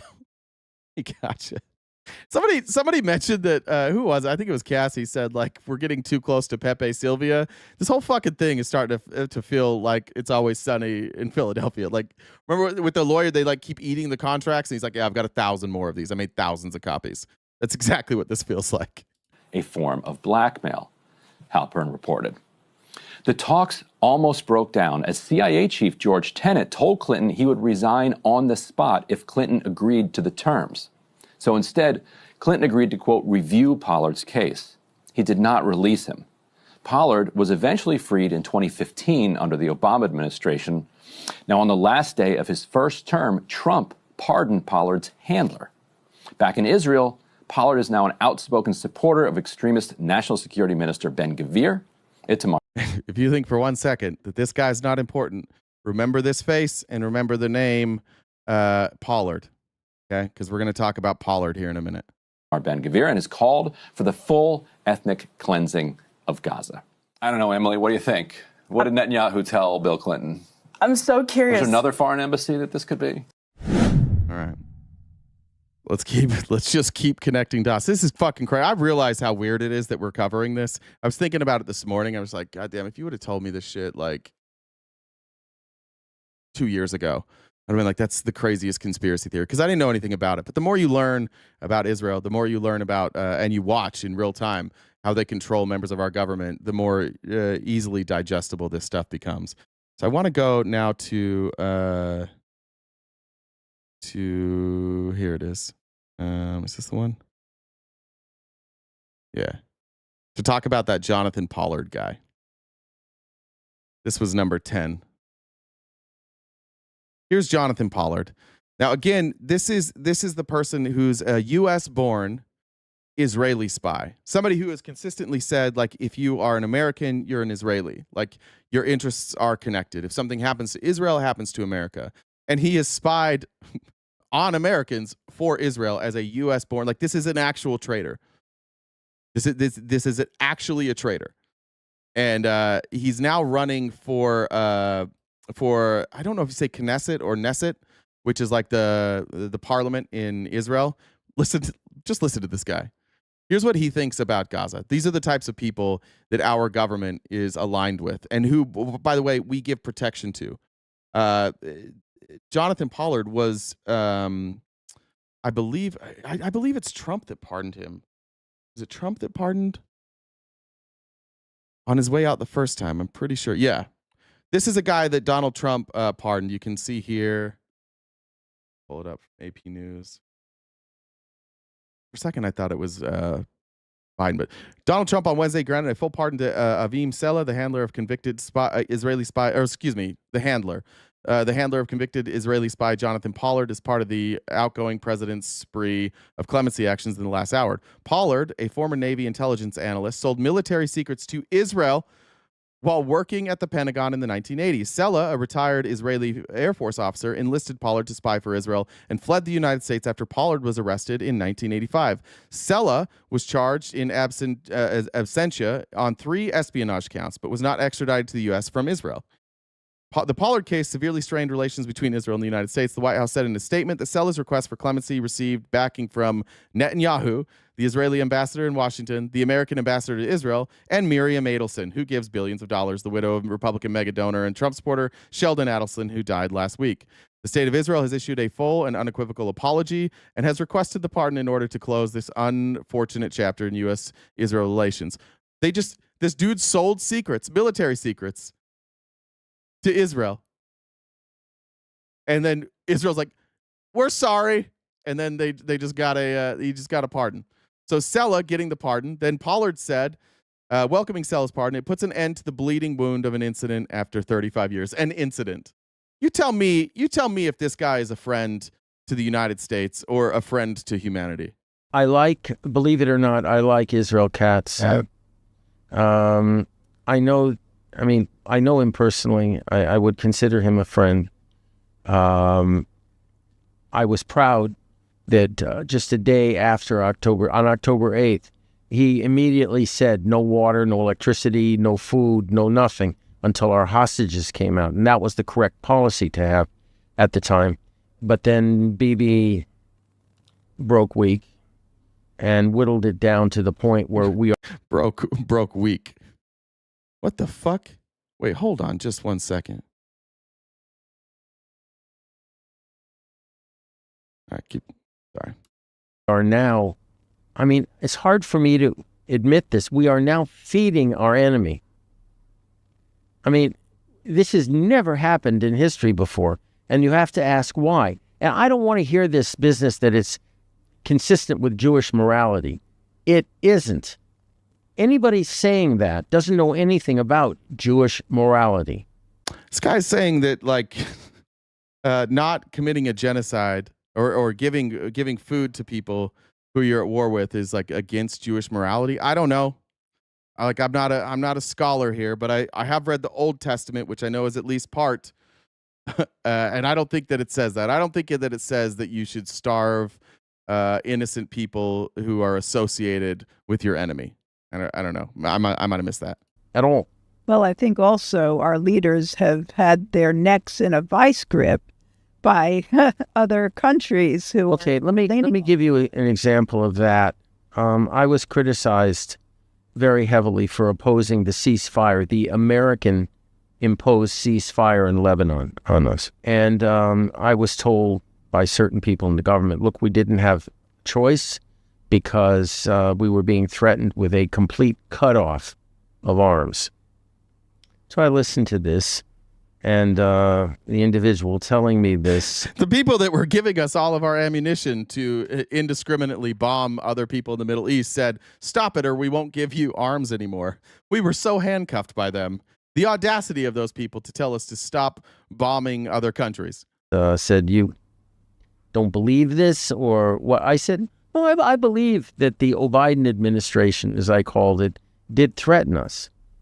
But I said, you're mistaken if you think there's never a choice. There was a choice. He said, well, what? Is it to have our weapons cut off? I said, no, let me bring you back to October 1973 during the Yom Kippur War when Henry Kissinger instituted an arms embargo against us. He stopped the aerial resupply of our army at that point to extract diplomatic concessions. This was the war between Egypt and Syria. And again, it seems interesting to me that every time Israel gets involved in a war, the world seems to blame Israel. The world seems to go, you're crossing a line here. Like you are going too far. Every fucking time. Like 100% of the time, the world goes, what the fuck? No, you cannot do this. Every time. There's a pattern here with Israel. From us. And what happened? What happened was an A4 Skyhawk was parked at Tel Nof Air Base with some interesting weapons under its wings. And we told the Americans, take your eye in the sky and take a good look at the airplane that's on that runway. And the next day, the airlift started. So the guy that I was talking... Which airlift? To Israel. Uh-huh. The arms airlift. So in other words, we threatened their... We threatened to use unconventional weapons. I'll leave it at that. Yeah. Nukes! Probably. What did the A4 have nukes? Let's see. That carry nuclear weapons? What did it have on it? It was nuclear capable in 1973. It was used by the U.S. Navy to deliver nuclear weapons, employing a low-altitude lofting technique to escape the blast. A retractable flash screen was often installed in the cockpit to protect the pilot from blinding light of detonation. The aircraft's flexibility to carry a nuclear payload was part of its strategy for providing a credible nuclear delivery option from smaller aircraft carriers. They threatened nuclear war, which, again, why the fuck does Israel have nuclear weapons? Why is it America, Russia, in Israel? Why the fuck do they have nukes? And they say, like, if we don't get our way, we're going to nuke. I believe at this point it was Egypt, I think is who they were, maybe Lebanon. I think it was Egypt, right? That's who they were threatening at this point. It was Egypt and Syria. I don't know if they were threatening Syria or Egypt, but yeah. They literally told the United States, fuck you, we'll nuke them if you don't keep selling us arms or if you don't get out of the way. And so he said, is this what you want us to threaten now? I said, absolutely, except this time I want us to go forward with it if necessary. If they think we're bluffing, we go forward with it. Look, wait, some people... Iran doesn't have nukes. Why Iran have nuke? Iran have no nuke. No nuke, Iran. Iran have no nuke. Israel does. Might look at this and hear you saying these things and say, he's a dangerous dude. You know, he could, blow up the entire Middle East. Well, I guess people really haven't been keeping their eyes open since October 7th because the whole Middle East has blown up. And as far as I'm concerned, when we are faced with an existential threat, we have the right to use any and all weapons in our disposal to eliminate that existential threat.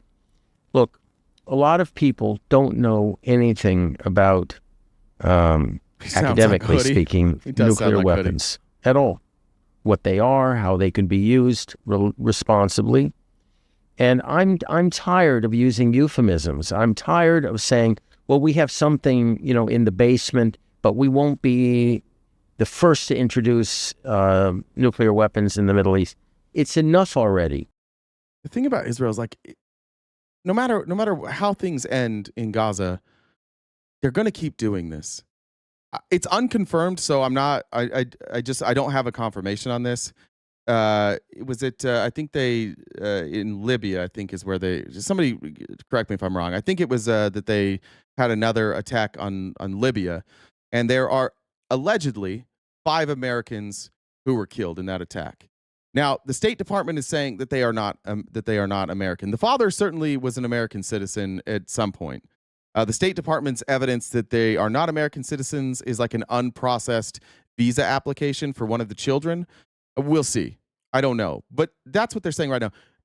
I don't think people are recognizing right now what Israel's doing in the Middle East. When Donald Trump talks about having a ceasefire, when Hamas and Israel met to have a ceasefire, Israel bombed Hamas. You cannot have a ceasefire when everywhere you go, you're going to be bombed, even when you're negotiating a ceasefire. They don't want a ceasefire. They don't want any of this to end. They want Gaza removed. He said it at the beginning of that clip. Like, We should have cut off all their power, all their food. We never should have fed them. We should have forced them to starve. And they were forcing them to starve until there was enough pressure from the United States and from the UN that now what they're doing is they're providing one scant meal per day. Not 3, 1. One scant meal per day for these Palestinians. And the whole world is ready to feed the Palestinians. And Israel's saying, no, you can't. You have to go through us, and we're going to give these folks one scant meal per day. Israel, by any measure, is the most evil country in the world. By any measure. I can't think of a country more evil. There's some evil countries. And we're right there with them. We have been so captured by Israel that we now have an administration that is more loyal. Marco Rubio, I think a lot of people were like, what does Trump have on Marco Rubio? I don't know that it's what Trump has. I think it's what does Israel have on Marco Rubio?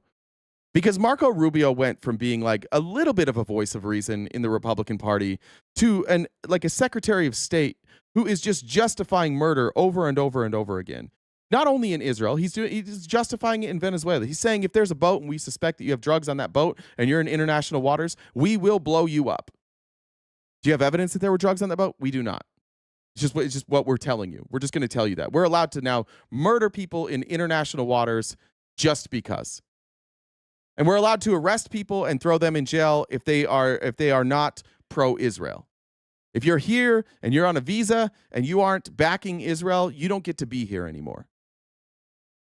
The capture by Israel in our government is so transparent that I don't know how MAGA exists anymore. Because you guys aren't captured by Israel. Israel has nothing on you. They don't know who you are. They don't care. But this is like the very definition of useful idiots. You're watching in real time Israel as the puppet master just like dance Trump around. And you're like, nah, Trump's he doesn't let anybody push him around. He speaks his mind and he does what he thinks is right and he's not afraid of anybody. Well, bullshit. He seems to be very fucking afraid of Israel. Because if Trump cared a goddamn about America and bringing this country together and doing the right thing, Trump would immediately put an embargo on weapon shipments to Israel. He would step in and he would end that war on day one like he said he was going to do. But he can't. Donald Trump is owned by way too many people, and none of them are here in this country. None of them are you.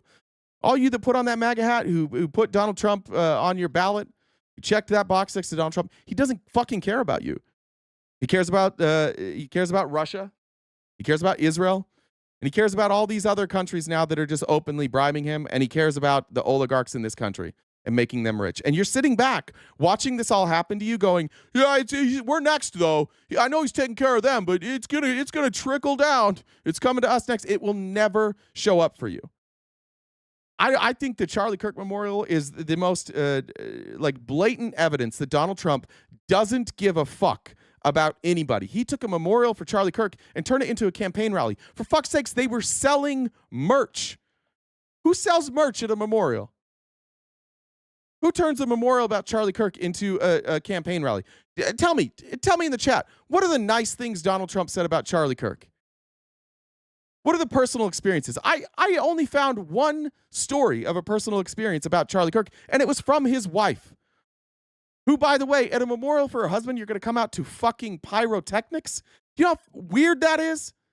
You guys just sit there and let this happen and pretend that it's not the weirdest fucking shit you've ever seen. Half your party thinks Israel killed Charlie Kirk. And goddamn, the evidence is getting a little tough to ignore now. We have a coroner's report where allegedly there's no bullet. Allegedly the bullet stayed in Charlie Kirk. I'm not an expert on any of this. I have seen zero experts come out and say that that's possible. Maybe it is. I'm not taking a side there because I don't know. But I've seen zero people say that was possible. We have the weirdest texts ever for like a 22-year-old kid. I think there's a possibility that those text messages are real, to be honest. Just because I know how uncomfortable Mormons are with affection and love. And because we're taught like not to date as kids and not to have that like sexual chemistry until you're an adult and until marriage, a lot of kids don't like grow up knowing how to be affectionate with each other with a partner and act appropriately. Like we're taught those things. So I do think that some of the wording to a lot of you guys, it's like no kid would talk like that. But like I grew up there, they talk like that. People just like they mirror what they've seen from their parents, which is what their parents mirrored from what they saw from their parents. So yeah, like these types of love languages are like decades behind. So I do think that's possible. But like it's so transparent that your own party is like, what the fuck? And yet those same people, they're like, what the fuck? They won't take that extra step to Donald Trump, who is the most obvious connection between all of this. By far the most obvious connection. He dictates everything your party does. So if Israel wants to compromise somebody and get what they want, they're going to go after Trump. That's their best option. But he's such a cult figure, and you guys hold him in such high regard, despite the fact that he's like functionally illiterate, can't complete sentences in any, like yesterday, that was on full display as we left. Donald Trump trying to explain anything scientific. The guy's an idiot. And you guys just won't quite take that step. Why? Because you're afraid that we might have like universal health care, government-run grocery stores, and that rich people will get taxed a little bit more? I don't know. All right, let's talk more about Israel. I want to show you this from Mike Huckabee, which is pretty telling. This is what you guys have on your side of the aisle. And there are Zionists in the Democratic Party. I think Richie Torres is a Zionist. I think Hakeem Jeffries is not as blatant, but like effectively is a Zionist. I think Chuck Schumer, Nancy Pelosi, I think that they exist. But nobody is outwardly is people like Mike Huckabee. Listen to how Mike Huckabee compares our relationship with Israel to his own personal relationships. This is a nation that is the most resilient I've ever seen on earth. It may sound a little bit this afternoon as if I'm almost speaking on behalf of Israel rather than the U.S., but I want to explain that part of my advocacy in our relationship is because if you came to my house tonight for dinner and you came in and you said, oh, Mike, we like you. We really think the world of you. We just enjoy being with you. We're so excited to be here with you and have dinner with you. But your wife, we can't stand her. We don't like her a bit. I hope she's not going to be at the table. I would say, well, she will be. You won't be. Get out. Because if you were to insult my partner, you have insulted me. This is... Yeah. This guy ran for president. He was like relatively close. His daughter was Donald Trump's press secretary, now the governor of Arkansas. These guys are ideologically captured by Israel. I would argue that Mike Huckabee cares far more about Israel than America. When it comes time for us to support Israel and to pay Israel, pay these IDF soldiers and pay for their health care, no problem. When it comes to taking care of veterans here in the United States, I don't know if we have the money for that. When it comes to the mistreatment of human beings, Mike Huckabee will talk about Jesus all day until it's Israel.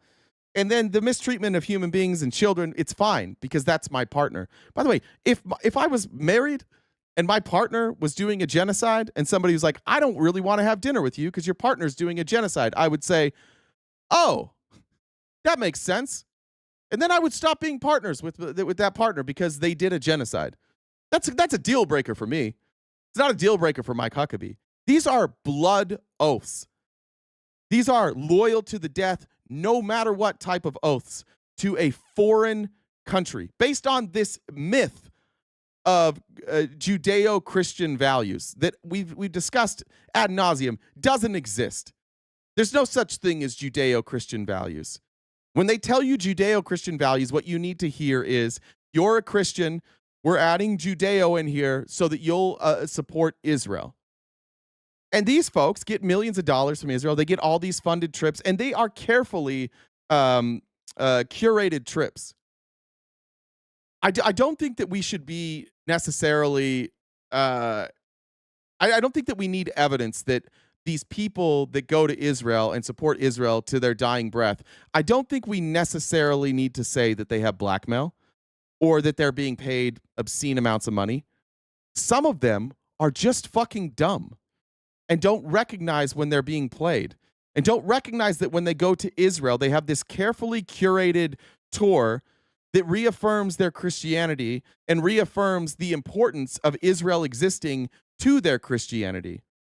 And when they leave, they've been given the royal treatment. They're flown there, all expenses paid. They have these dinners. They bring in Netanyahu, who charms them. They take them around the city. They take them to nice restaurants. They take them to see all the sights. They take them to the Western Wall. They get the obligatory picture on the Western Wall, and they show them everything except for the genocide that they're committing in Gaza. And then those people come back and they're like, I was just there. It's not what you guys say. Yeah, because you didn't see it. Because they block you from seeing all that shit. They show you very carefully what they want you to see. So some of these people are captured ideologically. Some of them are captured because of bribes. Some of them are captured because of compromise.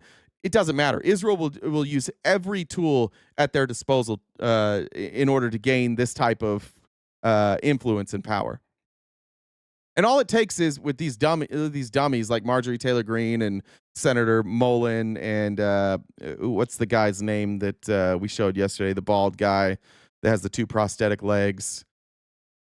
Fuck, whatever his name is.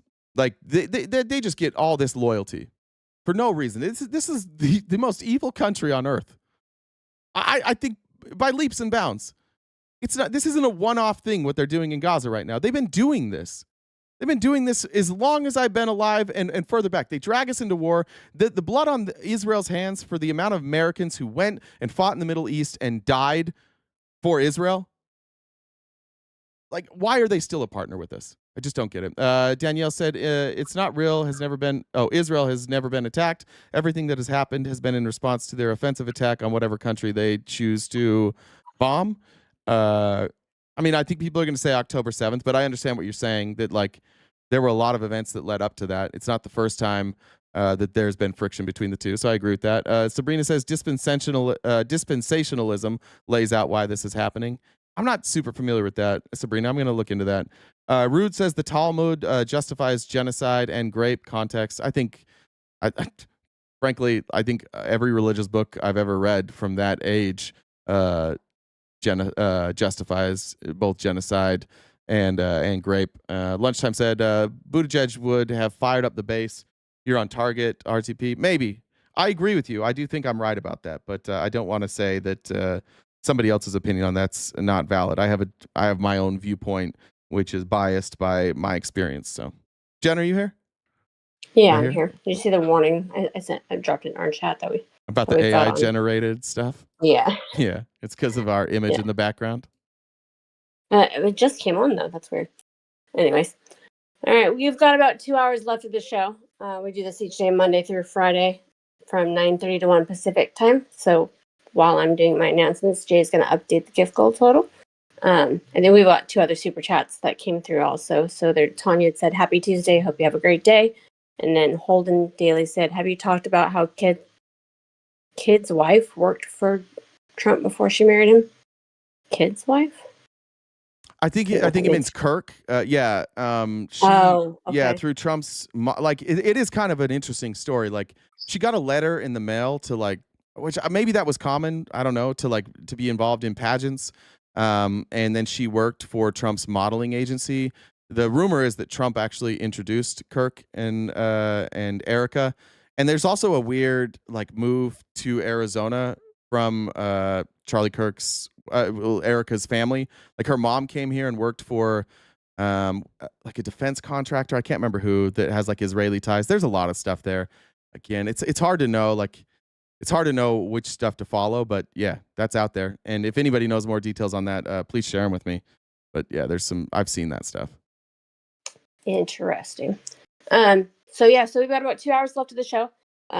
Jay updated the gift goal total. We need to hit that number, which is in the top left-hand corner, each day, Monday through each day, to keep the lights on. Sorry, I'm going down my list of stuff. So Venmo, Cash, PayPal, getting down that gift balance. So you guys could do a little bit better. We should be a little further on with that. So if you could help knock that out, that would be awesome. If you haven't subscribed to us already, I did see 2 people, I think, subscribed on TikTok. So Oh, I think I sweet. saw Rasta, Thanks, guys. and I didn't catch the other name, but we did get 2 super fans on TikTok. So I'm glad you guys joined. So if you're a paid member on any of the 3 platforms, we do have member only events. We had one last night, and we'll have the other one coming up. So yeah, join if you're a paid subscriber or member anywhere. You'll get to join us for those events. There's a lot of people in YouTube. If you guys want to come on and talk to Jay, if you disagree with what he's saying, you guys can have that conversation. How you do that is if you look at the Venmo username. That's my Discord. So if you DM me or add me on Discord, I can bring you up and talk to Jay in real time. So you don't have to be in the comments. So check out the link tree in our bio. We're on most social media platforms. We've got merch. Jay's on Cameo. We upload these episodes to Spotify. So yeah, there's that. Oh, the warning cleared on TikTok. Oh, sweet. It went away. So I can cut a board in half just by looking at it. How do you do that? I saw it with my own 2 eyes. Brianna, I see you on Rockland County. Admittedly, I know the name. I don't remember. I know that's in New York, right? I can't remember what's going on in Rockland County. Will you send me a DM on TikTok and just say something like, "This is your reminder to look into Rockland County"? Because I don't know, and if it's something worth covering, I'll definitely cover it. Sounds like it's something that some of you guys are aware of that I'm not. So let me know on that, and I'll do it. I also want to just say one thing to Hello Kitty, saying, is she getting mad at people for not reaching a gift goal? Get a grip. Jen's job is to make sure that that I cover that. And the reality is that people, you turn on your phone and this is all free content for all of you. And I do think that some people think that we get paid well to do this. I don't. I think it's between like $30 and $35 for about 5 hours of work that we get from YouTube. TikTok doesn't pay us a dime for views, and Twitch pays us very little for views. And we don't have that big of an audience over on TikTok. I can tell you just personally, I wake up every morning at 5. I have an hour to exercise, get some breakfast in, and then I work from 6 o'clock until 9:30, finishing the outline. Then we have a 4 or 5 hour show every day, and then from 6 o'clock at night until about 10 o'clock at night, I'm researching doing this. I'm putting in at least 12 hours a day, and Jen on the back end is keeping this stuff running. So yeah, it does suck. Like, I do think it would be cool if these massive platforms actually paid us a better share of the revenue. Even on the super chats, like YouTube takes 30% of that. Every gift you send on TikTok, we get a third of that. A third goes to the people so they don't have to pay like their HR reps. And a third of that goes to TikTok. So 66% of the money that we make on TikTok doesn't even show up in our pockets. A third of it does for all the work that we do. And so please don't criticize Jen for showing up. And this is our job. This is what we do full time. And it's incredibly difficult. And we work a lot of hours to do it. So Jen's just reminding people, if that bothers you, fine, you can bounce. But like, to be upset for people saying that like we want to remind people to pay for our work, that's a normal thing that everybody does. It's easy to show up and watch this every day and think, oh, this is great. Like TikTok created this platform, but there are people in this country who do a lot of work and make billions of dollars for these massive corporations, and they bleed us dry, and they make it really difficult for us to fundraise on our own. Even TikTok, when we start talking about a gift goal, TikTok actually cuts our ability to be suggested. So we don't even show up in your For You page as a suggested live because we want to be paid for the work that we do. So if that bothers you, I get it. There's other lives out there where people are sitting around on a panel. There's not a lot of preparation. They do it. That's great for you. But we work, like, I've never worked harder in my life than I do on this. So if that bothers you, you can bounce. But to everybody else that's here that does this every day, I promise you, me and Jen don't want to ask for money. Jen hates it. I fucking hate it. Jen's always reminding me to remind people. And the reality is, like, if we don't remind people, people forget because they get caught up in the show. They get locked in and people forget that we are crowdfunded. So I just want to care. It's fine. You can have that opinion. But I don't appreciate you getting upset at Jen for doing her job. She works really hard for what she does. And that's just the reality that we live in. And I don't think it's really worth commenting and mocking somebody for doing their job. All right, moving on here. Let's go to, let's see. Where was that? That was Huckabee there. Okay. I want to go to John Kierkegaard. John Kierkegaard, former. I want to say he worked in the Obama administration. Let me see here. I don't remember exactly who he worked for. He's a whistleblower that worked for the CIA. It came out as a whistleblower in the early 2000s. I think he was the person. I think he was the first person to bring up and confirm that we were waterboarding, and that was something we used to interrogate Al Qaeda prisoners. In 2012, he was the only CIA officer to be convicted of exposing the CIA's enhanced interrogation program, and then he was pardoned by who pardoned him? Did Biden pardon him? Did Trump pardon him? Who pardoned Kierkegaard? Who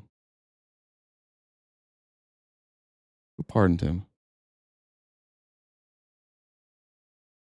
Here it is. In 2018, Kierkegaard signed a $50,000 agreement with Karen Giorno, a former campaign advisor to Donald Trump, as a payment for lobbying for a pardon, with the promise of an additional $50,000 as a bonus if it was granted. Kierkegaard said that he also discussed his quest for a pardon with Rudy Giuliani in 2020. Specifically, an associate of the latter suggested that they could help, but it's going to cost $2 million. Did he not get pardoned eventually? I thought he did. Maybe he's still not pardoned. Anyways, that's who John Kierkegaard is. That's the guy here at the bottom. But I want you to, this is a person who has told the truth about our government and faced repercussions for that, and he's still doing it. Was Mossad involved in the tragedy of the two big buildings in New York? For some reason, I thought he got pardoned. Thanks, Doug. He tried to get a pardon. That's what the chaos was about his name. I thought he did get pardoned, but no. You know what? A year ago, I would have said, you've got to be crazy. And now I'm not so sure. But I'll tell you the way I think that it probably played out. Mossad is one of the best intelligence services in the world. And whether we like them or not, they're really great. We've all heard of the dancing Israelis. The Israeli media crowed after 9/11 because they believed that it would pull us into a war or a series of wars that would result in the deaths of millions of Muslims. That's exactly what happened. But I think, well, I'll answer this with a story. And forgive me if you've heard it before. July 6th, 2001, I was at CIA headquarters entertaining a group of Middle Eastern intelligence officers. This was a normal.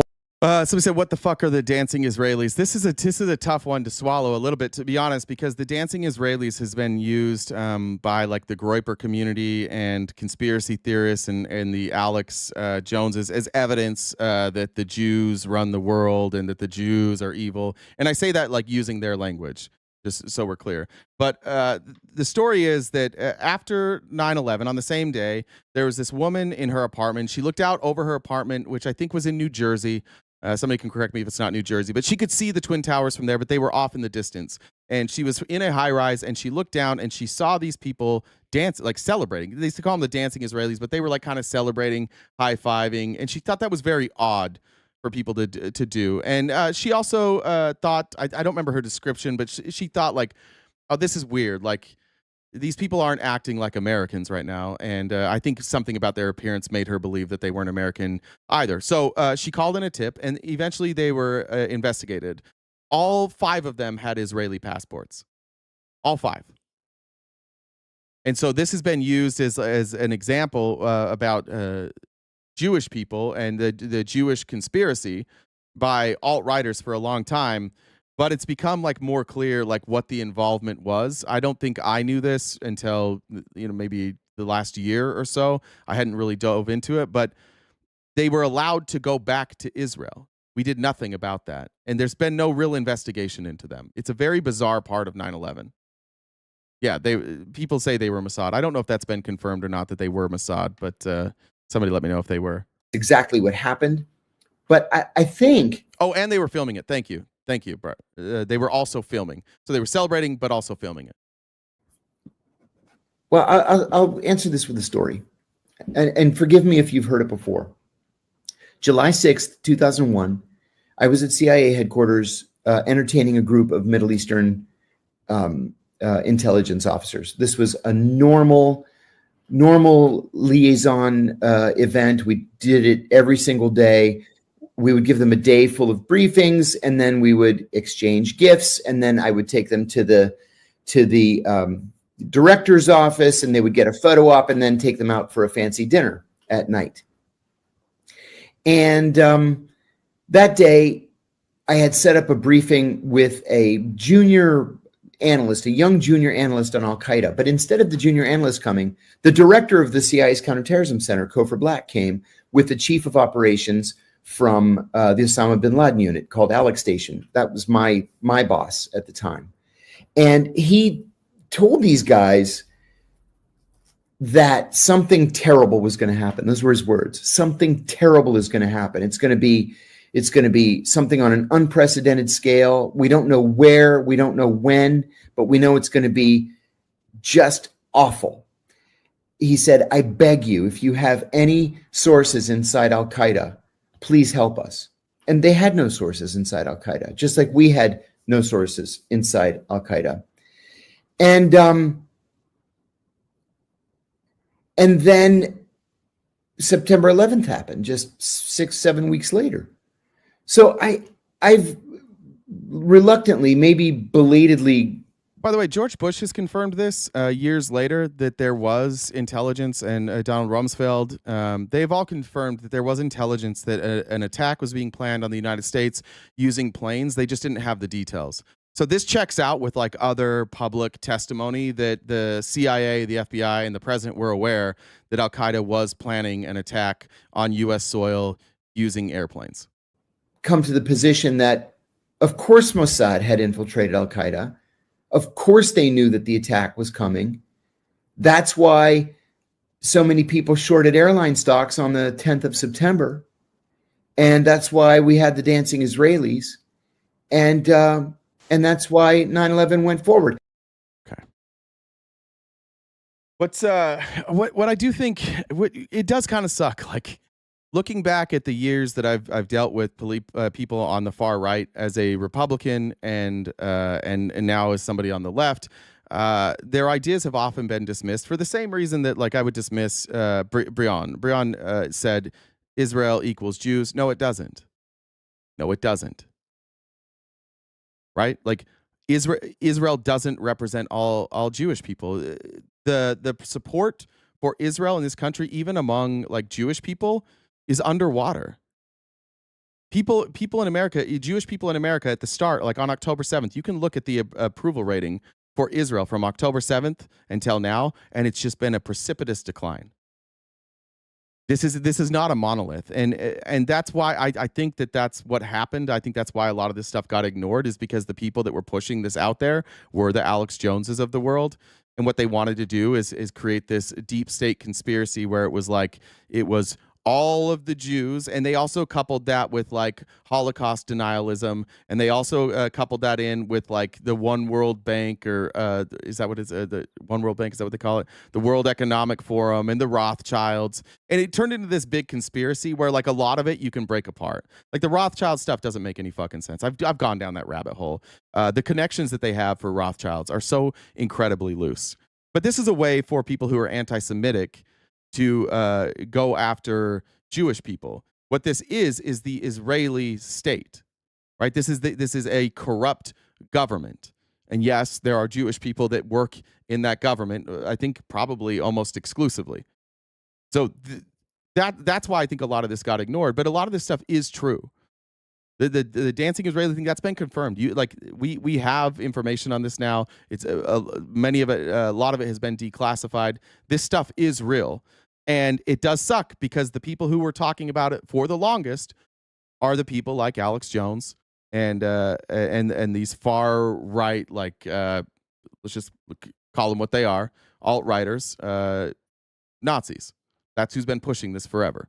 So I think that's why a lot of us haven't heard about it, because people don't tune in to Alex Jones.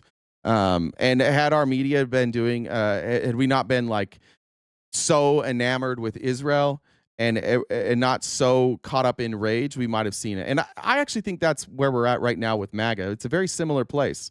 For those of you who were alive on 9/11, you remember that almost everybody after 9/11 was like, we're going to fight. We're going to fuck these people up. We're going to get revenge. And then we went after the wrong people. We went to Iraq and we went to Afghanistan because that's where Netanyahu wanted us to go. He came over here and he lobbied for us. In the wake of 9/11, please remember that Netanyahu came and spoke in front of a very happy Congress who gave him a standing ovation and convinced us that we needed to go into Iraq and that we needed to take care of Saddam Hussein, who had weapons of mass destruction. We found very little evidence of that. I'm not necessarily convinced that he didn't have that, and Saddam Hussein was a person who used biological weapons against his own people. Definitely an evil person. But what we learned about Netanyahu in that moment is that he's incredibly opportunistic, and he takes these times of division and he takes his operatives inside the country and he sows that division and he makes it something bigger than it is so that we will do what he wants us to do. And we're seeing it with Charlie Kirk right now too. Charlie Kirk, I think Charlie Kirk was a Zionist most of his life. If you look at the stuff Charlie Kirk was saying the last month or two of his life, Charlie Kirk was at least abandoning Zionism in some regard. If you want to be charitable, you can say he came to his senses. If you want to say that he, licked his finger and checked which way the wind was blowing and realized all of these Turning Point USA kids were like, fuck Israel, and he made that about face, you can make that argument too. I can't speak to his motivations, but he was somebody who was, in the last months of his life, was no friend to Israel in the way that he had been before. And who was the first person to announce Charlie Kirk's death? Trump. At the exact same time as Netanyahu. And what did Netanyahu do that exact night? He went on TV, he got a spot on Fox News, which is easy for him to get, and he said, Charlie Kirk is one of us, Charlie Kirk is with us, this is what Charlie Kirk wanted. One of the last things Charlie Kirk said is that we have to fight, we have to bring these people down together. Charlie Kirk and Israel are aligned. And you've seen all of the Zionists across the country kind of do this same thing. There have been so many people who have adopted Charlie Kirk into their movement and said like, oh, this is what Charlie told me. This is what Charlie would have wanted. And then you have this absolute disgusting display of a memorial on Sunday where you have rappers in the crowd like shooting music videos to make money. You're selling merch. You have an audience that's all there in Trump gear, and then it's a Trump rally. There was very little respect paid to Charlie Kirk on that day. Everybody has adopted the death of Charlie Kirk, and they're all using it to further the things that they want. Nobody's doing it more effectively, however, than Netanyahu. Netanyahu has recaptured the Republican right, and the Republican right has rededicated themselves to Donald Trump as they've all adopted the victimhood of Charlie Kirk, and now they don't have to talk about things that we're getting really fucking uncomfortable with. Because if you talk about the Epstein files, they're like, we've got bigger things to worry about. The right is under attack. We have left-wing radicals who are on the attack. And we got to set this Epstein stuff aside right now. We got to go on the attack on these left-wingers. And who are the left-wingers, by the way? What's the speech that they're trying to censor now? Antifa, right? Pro-Palestinian protests, right? They're now trying to use this moment to silence the speech of anybody opposing Netanyahu. For those that are here that are on the right, like, we don't agree on shit. But if you're like a Charlie Kirk stan, if you're like, I fucking loved that guy was important, he was the best part of the movement, that's my fucking guy. I don't understand how you're watching this and not going, whoa, excuse me. Like, are we all just going to use Charlie Kirk? The reality is, once somebody dies, Donald Trump forgets all about them because he is a narcissist. He has forgotten all about Charlie Kirk. He has taken every mention of Charlie Kirk and turned it into him. Mr. President, your good friend Charlie Kirk passed away. I'm wondering how you're doing. I'm doing great. Look at this ballroom I'm building. And look at all this success I'm having in this country. Look at all these wonderful things we're doing. And by the way, the left is evil. Remember the left? They killed Charlie Kirk. So you can't listen to them. Listen to me. I'm building this wonderful ballroom. We're taking in trillions of dollars from other countries in investments. Every fucking time. Every time he's asked about Charlie Kirk, he deflects to himself. This is like a 9/11 moment in that you are taking what happened and you are refusing to like let things calm down and look at what happened objectively. And you have a bunch of people who have an agenda who are co-opting this moment and turning it into a radicalization moment. That's what happened in America on 9/11. Before 9/11, like anti-Muslim rhetoric, like it happened, but it wasn't big. And then it became like mainstream. And if you view Muslims as evil, it's gonna be really fucking easy to keep saying like, oh yeah, Netanyahu's with us. See, because we know that they're evil and he knows that they're evil. So because we have the same opponent together, we are a team. And we have to protect him because they don't like him. They don't like him because he bombs the fuck out of them all the time. It's not Israel that's consistently under attack. It's them attacking other countries. Israel has attacked like 5 other countries this year. They are the most militaristic, dictatorial regime, like more than Russia. They've invaded more they've done more damage to other countries than Russia. Imagine that. And meanwhile, here in America, we're like, you know who really is the bad guy? Ukraine and China and Poland and the UN.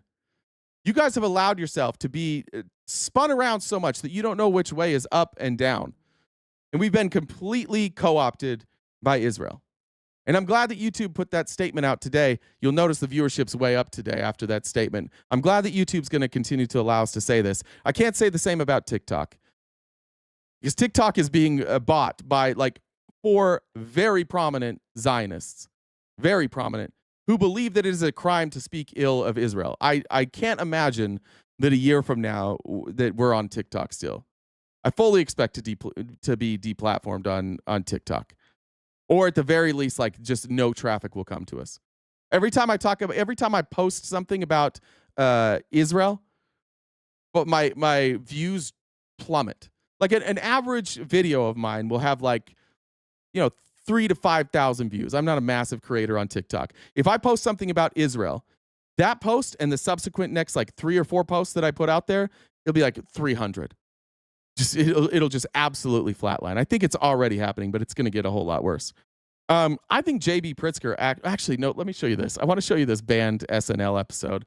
We may have to cut this, so I apologize. But let me say one thing first. I don't know if this was actually banned, but I've never seen it before. So I'm going to, and when they say banned, like SNL has a lot of skits that don't make the air. So the ban would most likely just be the people at NBC saying don't show it. I'm going to show this, but let me read through these super chats. I know a bunch came in. Hubert said they did have WMDs. Turns out Saddam was a squirrel and buried them all over the country. So to defend from a future ISIS, we didn't want to say that we are searching. Only respectable thing Bush did. So look, I probably used to share that opinion. I've reversed course on that opinion a little bit. I used to always say, no, Saddam didn't have WMDs, but we found the pieces that you would need for WMDs buried in the desert all over the place. That's what we found. We found things that they're saying are components to WMDs, but those components didn't necessarily have to carry like nuclear weapons. It could just be any weapon. And again, like, I understand that we didn't like Saddam Hussein, but Israel has nuclear weapons, and Israel consistently bombs other countries, and Israel consistently attacks the Palestinians. They've done it. They've taken their land. They push them into open air prisons. They treat them as second class citizens. Like, I don't see a big difference between Saddam Hussein and Netanyahu. In fact, I would say now Netanyahu probably has a worse track record than Saddam Hussein. But you are right. We did find stuff buried in the desert. Christine said, spot what you do. Thank you, I think. I'm not sure what that means. Holden said, fuck the haters. Seeking for Hope said, is it better to have low membership and donate or have highest membership? Which do you get the most money from? It's the same with YouTube. They take 30% of everything. Dino, thanks for the super chat, and Leanne as well. And then there were a bunch that came in through here. I've got a bunch to read. Thanks, guys. I appreciate it. Michael said, we get called anti-Semitic for saying the same. Yeah, because you guys, Tex, you are anti-Semitic. You do this all the time. The reason you get called anti-Semitic is because you don't do what I do. I say Israel is the problem. Netanyahu is the problem. The state of Israel is the problem. And you say the Jews. That's why you're anti-Semitic. And you are anti-Semitic. I don't know why the fucking Groypers get so upset about being called anti-Semitic. It's because you are. And it's because I'm not. That's the difference. I'm careful with my language. I make a caveat. I don't want all Jewish people to think because I'm criticizing Israel that I'm criticizing them. And you don't take that same approach. That's why you guys get called anti-Semitic. And you won't stop taking that approach. You won't learn from this because you guys are all anti-Semitic. You are racist. You are bigoted. You are anti-Semitic. You all say it privately and you all fucking know it. I'm tired of the Groypers trying to play fucking victim all the time. Like I would respect you more if you guys stopped, like, a while ago, because you wanted a bigger audience, you guys started softening what you said and pretending that you're not anti-Semitic. You're absolutely anti-Semitic. You are, and you know you are, Tex. Like you DM me shit all the time. You know that you're anti-Semitic. I don't know why you would say that. Soup for the fam. Thank you. Said stop the Brion slander. He said doesn't equal. What was it that Brion said? Sorry, Brion, if I attacked you on that one. Oh, I see what you're saying. All right, Brian, that is my fault. I didn't read that correctly. Doesn't equal. I'm so sorry, Brian. Everybody, W. Brian and Brian, thank you for staying here and not leaving. If that's what you said, that's on me, and I'm very sorry. I definitely didn't read that correctly. Connor said, thanks for all you do. Soup for the fam said, oh no, the grift has got me. Patricia said, thank you. And thank you for the generous gift. Cam said, I love Jen. Keep asking me for money. Soup said, damn it, I did it again. Brett said, great work. Edward said, dollar train. Soup again. Whoops, my finger slipped and I joined the grift. Ginger said, Jen is the best. Joan said, sad not to be raptured on my birthday. I think I read that one. All right, let me play this SNL clip and I'll update the goal. Once again, W. Brian, sorry about that. That's my bad. I owe you one. If you want anything from our merch store, DM me. I'll get you anything from our merch store as an apology. This is the junior senator from South Carolina, Mr. Scott. Like, the crazy thing is, this is like pretty on brand. Like, we're laughing. I think the only reason we're laughing is because, like, they're characters, but this happens every day in Congress. Like, I wouldn't be surprised if that was a real thing that he said. Thank you, Mr. Chairman. I asked my colleagues to forgive me because the stuff doing here is pure grandstanding. This, by the way, this is from, I believe, 2013. So this is 12 years ago, and this never aired. It's funny, like, I'll just say, 12 years ago, I wouldn't have even understood this. And I think maybe that's why it got cut, and because a bunch of people would scream anti-Semitism. But 12 years ago. Here recognizes the senator from Arizona, Mr. McCain. That's it. We'll have to cut that. If you're watching the replay of this, I'm sorry. You've missed 6 minutes of a great clip. And you can catch that clip in our Discord. We'll have it posted there. But isn't that crazy? Like, how spot on that was from 2013. Hubert said, oh, totally not a justification for war, but Bush took it on the chin with everyone saying they lied. I respect that. I think they did find biological weapons. I agree. I do agree with that. Bush gets all the heat for the Iraq War and September 11th. And the difference between George Bush and politicians today is, whatever you think about George Bush, not once has he ever blamed anybody but himself for that. He doesn't. For the mistakes they made, he said, he always says, I own that. And whatever you want to say about George Bush, it would be nice to hear Donald Trump one fucking time say, like, that's our fault. It would be nice. You know, Joe Biden struggled with this too. I think Obama struggled with this too. I think most people do. It's such a spotlight, and he did take that on the chin. Again, whatever you want to say about George Bush is the only president in our lifetime to come out, admit that they made mistakes, to come out publicly in the way that he did, sit down for an interview. He has refused to align with this party when this party sides with Donald Trump. And whatever you want to say about Bush, I do think that he acts more like an adult than basically any other president in my lifetime. Hey, Jen. Hey, we have a bunch of Venmos, and I'm not sure if Hello Kitty's still here, but thanks for complaining about the comments. You helped push that over the edge for us, so appreciate you for that. Sorry, I missed those. Danielle said, oh, okay, sheesh, quit your whining Dollar Train and all that. Tim, thanks for joining the Dollar Train. I'm sorry I didn't get to these sooner, guys. Hannah said, thank you so much for the both of you for helping. Casey said, manipulation payment. Robert says, Jen rules. Jamar said, thank you, Jen, for hosting this show. Peter, thank you. Michelle, thank you for the donation of the Blue Hearts. Brian said, remember to check out Rockland County. Thank you, but also still DM it to me on TikTok. Christy said, we love you, Jen. Liliana said, to make Jen's job a tiny bit easier. Lord knows I'm not going to make her job easier. Paula said, been watching for a while. Really appreciate the info RTP shares each day. Thank you both. Thank you, Paula. Ryan said, for the goal, keep up the hard mental work. Thank you very much for that. Go ahead, Jen. Did you have anything else you wanted to add? I could probably say we'll just keep the theme going. Yeah. So, I mean, we're almost there. We're like 130 left in the gift goal. So the lights can stay on for now. But if we knock out the rest of that, that would make it even easier. So, but I appreciate everybody who helped make that easier. So we should also say that there's not an insignificant portion of this audience who helps fund us and shows up every day just so that Jen will yell at them. There is a kink element to this.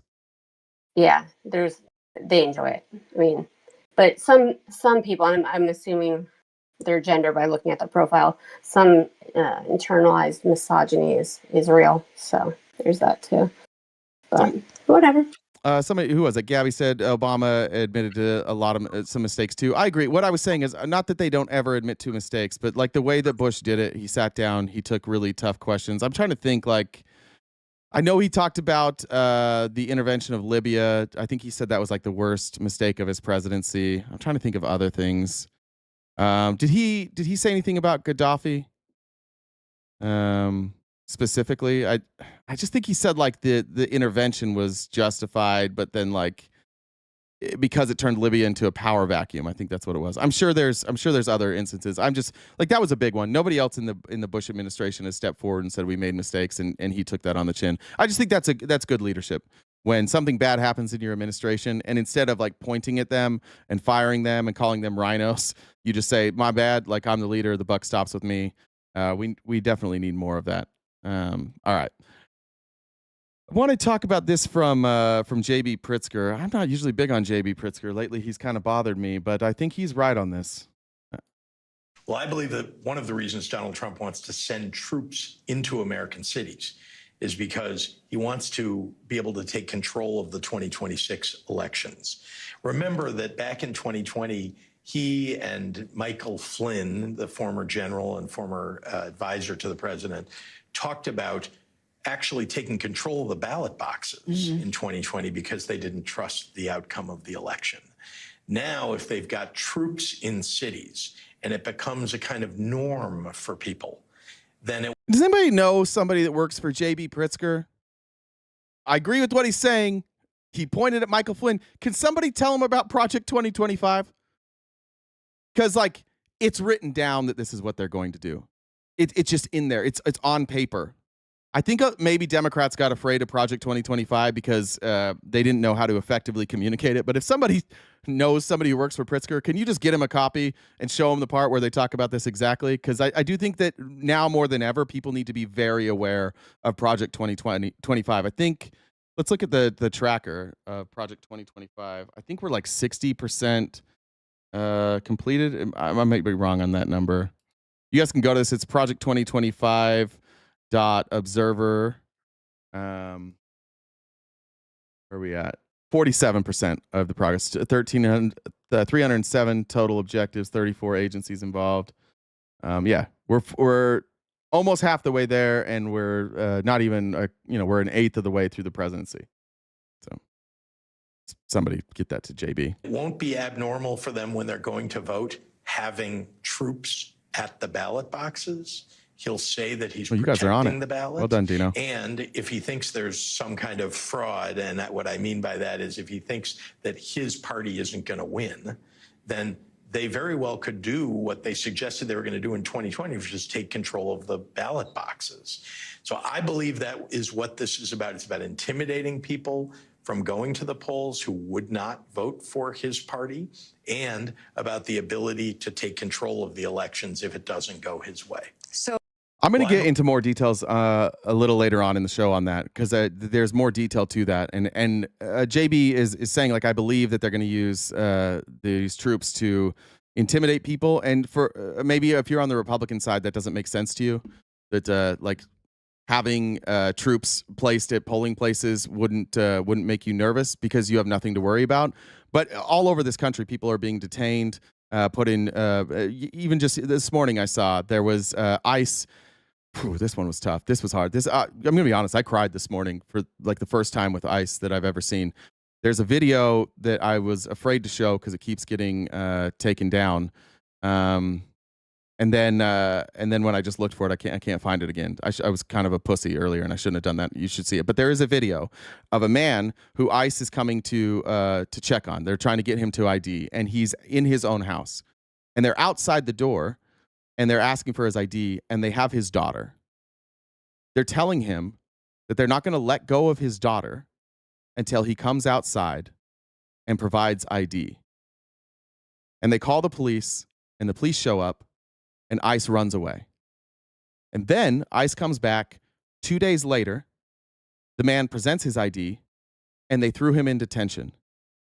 And this is a man who's been here for a while, but has a pending asylum claim. He has not got due process for an asylum claim. And he is now, his due process was removed, and they threatened him with his daughter and held his daughter hostage. Now, if you're somebody in this country who's here legally, but maybe you don't keep all the documentation on you, or maybe you see the news and you see that that you're being harassed, are you really going to want to go and vote? And you might think to yourself, I'm one vote. It's just one vote. Like, it's not going to make a difference. It's one vote. But there could be hundreds of thousands of people that feel that way. And that could swing the vote in many districts. If you're in a community, a Hispanic community or a Black community, like, how many more ICE agents do we have to see their Nazi tattoos, their SS tattoos? Like, their shirt slips a little bit and you see that these are actually just like Nazis. How many more of those do you have to see before you would maybe be like, I don't want to go around these people. I don't trust these people. It legitimately is part of the plan. You know where they're not going to be? You know where these people are not going to be? They're not going to be in Provo, Utah, and Orem, Utah. They're not going to send troops there because who the fuck cares? They don't even have like anything other than white neighborhoods. Basically, there's like some Polynesian neighborhoods, but they don't even have like neighborhoods where you have like a Hispanic community or a Black community. There's just not enough people there that aren't like white Mormon people to have a community of their own. So that won't exist either. But if you, Jen, if you can find that video, let me know. But it's tough to watch. Let me go here. I'm going to skip this AI part. I'll put that on tomorrow. Kim, if you'll just leave 13 unhighlighted so I remember to throw that on tomorrow, that'd be great. I want to see, this was a great question asked to Caroline Levitt yesterday. And it is just further proof of how fucked up MAGA has become and how fucked up the Republicans have become. You guys have a set of standards that you would hold anybody to except for Donald Trump. And the way that we talk about Donald Trump is if he is a toddler with no control over his own emotions. Like, we treat Donald Trump legitimately like you treat a toddler. Oh, he doesn't know any better. That's just he's just having big feelings. Here's an example of that. Sure, in the pink. Thanks, Caroline. Liz Landers with PBS NewsHour. I just wanted to follow up quickly on something that the president had said yesterday. So we heard from Erica Kirk. She said she forgives the man who shot and killed her husband. And then right after that, we heard from the president who said, I hate my opponent and I don't want the best for them. How does that square with bringing down the temperature of political violence in this country? And then, if I could, I had a follow-up on Venezuela, too. Look. Name me one other president who ever, in the face of like a tragedy, hasn't called for like toning down the rhetoric. I think he's the only president, certainly in my lifetime, maybe as long as there's been television and radio, who in a moment like this chose to raise the temperature. He's the only one. Like, nobody else, no other Republican was even doing this. Why is Donald Trump treated with such kid gloves? Why is the one that represents all of you, who is the voice of your entire party, why is he treated with such kid gloves? And listen to this response. Like, this is some dear leader, cult leader, dog shit from Caroline Levitt. The president is authentically himself. I think that's why millions of Americans across the country love him and support him, including Erica Kirk, who you saw so beautifully was on stage with the president in an unthinkable moment, in the midst of an unthinkable tragedy, and was leaning on the president for support during that time. And he was there to give it to her, as well as the vice president and many other top-ranking cabinet officials. Kayla. Yeah. He's authentic. He's authentically a fucking psycho who all of you are afraid to criticize ever. And I realize that her job is to be the spokesperson for the president. I don't expect her to criticize the president. I don't think spokespeople usually criticize the president. But like, why don't you guys criticize him? If Donald Trump had come out on day one and told all of you, like, hey, chill. Okay? We don't know the motivations of the shooter yet. We don't even know the name of the shooter. Now is the time for everybody to just calm down. I only remember him saying, like, calm down one time. And that was after January 6th, after hours of sitting there, and he read a prepared remark. He couldn't even, like, put his heart into it. And even then, he was like, we got to calm down. But this wasn't their fault. They totally were justified in being upset. And it's all fine. But, like, let's calm down a little bit. He's a chaos king. He's a dog shit human being. He doesn't have any empathy for anybody. And you guys all treat him with kid gloves. It's so weird to like get criticized by you guys. It is crazy. It's crazy every day somebody comes in here and is like, this is the type of rhetoric that is elevating tensions. Shut the fuck up. Your dude elevates tensions always, even when you don't need to elevate tensions. He just makes up fucking lies. He's like, oh, they're eating your pets. You better hate these immigrants. You're like, oh yeah? We gotta hate the immigrants? They're going to eat our pets, and then you just go with it. It's deeply disheartening to see so many people be such prolific dumbasses. Just like not a fucking thought in your head. Just whatever Donald Trump says is what we say. Whatever Donald Trump says is the thing that we do. Whatever Donald Trump says is what's right. And we'll see this like reflected. I'm gonna scroll down through here. I want to show you Trump at the UN, and this is just like it's just further proof. This guy is so used to being surrounded by sycophantic yes men that he goes to the UN where fucking everybody hates him. Like almost every country fucking hates this guy. They don't view him as a leader. They don't view him as a uniting figure. And he shows up, and instead of like trying to create goodwill, instead of trying to do something impactful at the UN, he just yells at him for like an hour. And I'm going to show you some clips here. Doing them. And sadly, in all cases, the United Nations did not even try to help in any of them. I ended 7 wars, dealt with the leaders of each and every one of these countries, and never even received a phone call from the United Nations offering to help in finalizing the deal. I'm so you guys didn't even help me. This wasn't even fair. By the way, he didn't end 7 wars. That's bullshit. Every single one of those countries has basically been like, yeah, like he like kind of like facilitated a conversation, but we were already negotiating this. He had nothing to do with it. Not one of those countries has come out and been like, yeah, Trump did this. All I got from the United Nations was an escalator that on the way up stopped right in the middle. The escalator broke today. He's very upset about that. But the escalator broke. You guys didn't even tell me thank you. You didn't even help me. And then when I got here, the stairs that go up by themselves broke. And so I had to walk up the stairs all by myself with my own legs. And I didn't like that. The First Lady wasn't in great shape. She would have fallen. But she's in great shape. We're both in good shape. We both yeah, you are. You're lighting it up, dude. You're in such good shape. He thinks he landed. They're all laughing at him. They're laughing at him, except for like it's funny. There's a lot of moments of like applause, and it sounds like that. This room is full of people. When you can hear the buzz of people over the clapping, you know. And every once in a while, the camera would pan to the audience. It's just Trump. It's like Rubio and Scott Bessent and Trump's cabinet, like, yay! Come on, guys, yay! And the whole audience is like this. No. And then Israel, yay! That's it. Just proud parents there, gentle parenting. You're going good, Donnie. You're saying all the words right. Yay! And that was unfair that you had to walk up those stairs. That was unfair. We should all clap at that. and then a teleprompter that didn't work. These are the two things I got from the United Nations, a bad escalator and a bad teleprompter.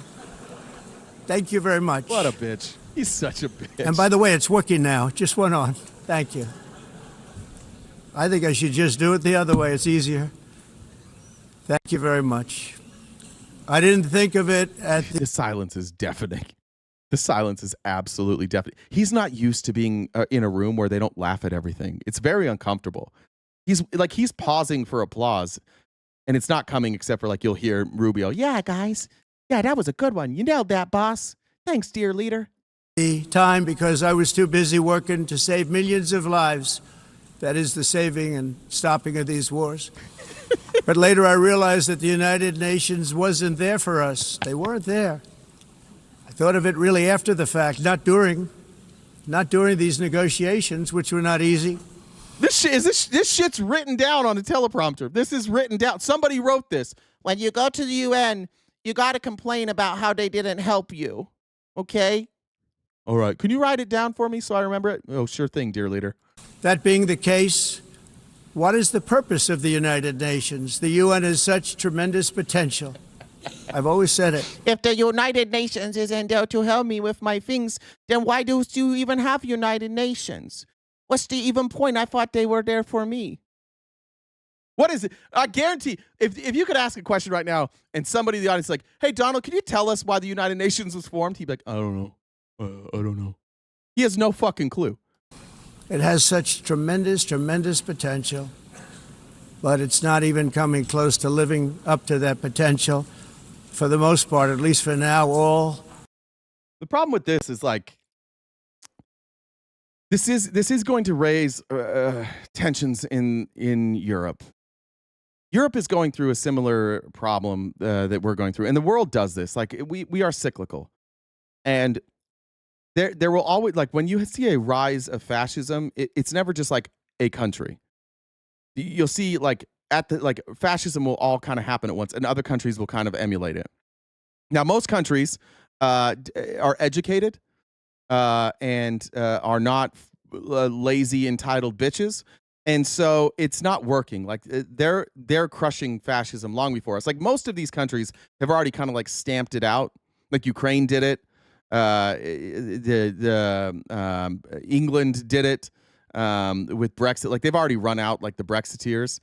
And now you have Tommy Robinson out there. But they're just trying to divide because that's all Donald Trump knows.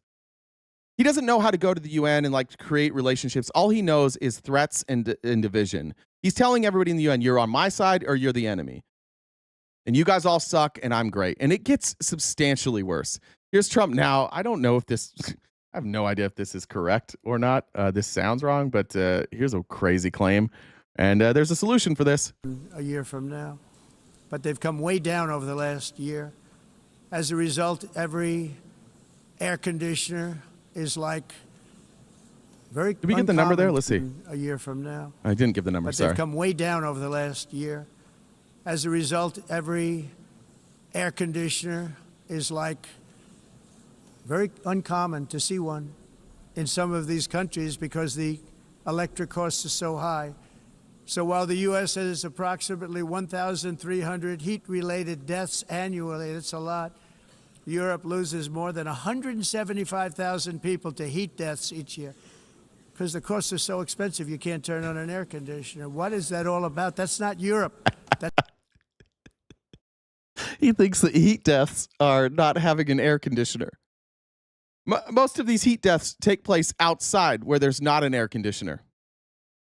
He's referencing a World Health Organization report stating that 175,000 deaths occur annually in the European region due to heat. This total includes deaths from heat stress that exacerbates pre-existing conditions like heart disease and respiratory illness, with the number expected to rise sharply due to climate change. And he thinks that it's too expensive to have air conditioning. This is a real thing that a real president of a real country said in front of the UN, and there are real Americans who are like, yeah, this sounds right. Yeah, totally not an embarrassment. This is fucking embarrassing. He thinks people are dying from no AC, no pushback. He'll get Fox News is going to fucking run with this. It's not the Europe that I love and know. all in the name of pretending to stop the global warming hoax. A year from Why is he going after global warming right now? Because he's owned by oil. And Donald Trump, in order for his plans to come to fruition, and for the United States to be the leader in energy and be energy dominant and be an energy exporter, he needs all these countries to stop this silly renewable energy shit and just buy oil. That's what he needs. Now, that'll just keep raising temperatures, and that'll keep making the air dirtier. But that's okay, because he'll be dead. So he doesn't fucking care. He's just doing what the oil people want him to do. Here's more lies from Donald Trump today. This entire speech was fucking exhausting with the amount of lies that he told. And here's his bitches that he brought along. Got Rubio, Besant, what's this guy's name? God damn, what is his name? He has the same name as somebody else. Is it Pence? Not Pence. Is it he has the same name as somebody else. Is it Walls? It might be Mike Walls. I think it's Mike Walls. That's who it is. I knew he had the name of somebody else. Now let me start this over. economic calamity we inherited from the previous administration, including ruinous price increases and record-setting inflation like we've never had before. Under my leadership, energy costs are down, gasoline prices are down, grocery prices are down, mortgage rates are down, and inflation has been defeated. The only thing that's up is the stock market, which just hit a record high. All right, let's talk about it. Here's a CNN fact check that they did in real time, which is beautiful. You may be surprised to know that if you're going by the numbers, in reality, everything this bitch just said was wrong. And Pamela, there were a whole bunch of other claims that were just out and out false. So I don't even have time to run through all of them. But on inflation, President Trump said that grocery prices are down during this presidency. They're up, and the pace of the increases is accelerating as the tariffs take effect. He has claimed that inflation has been defeated in general. No, inflation is also accelerating. It was 2.9% last month, up from 2.7%. He said that European electricity bills are high, which is true, but that ours are coming way down. No, in the U.S., they are increasing sharply, up 6.2% in August compared to a year prior. Get your bingo cards. CNN fact check. Like I'm going to believe that. I'm going to believe the 80-year-old guy. So you tell me, Donald Trump entered office with inflation at 3%. It went down by April. It was down to 2.3%. And none of those were his policies because his policies weren't enacted yet. In April is when the tariffs went into effect. And since then, all inflation has done is rise. And it's at 2.9%.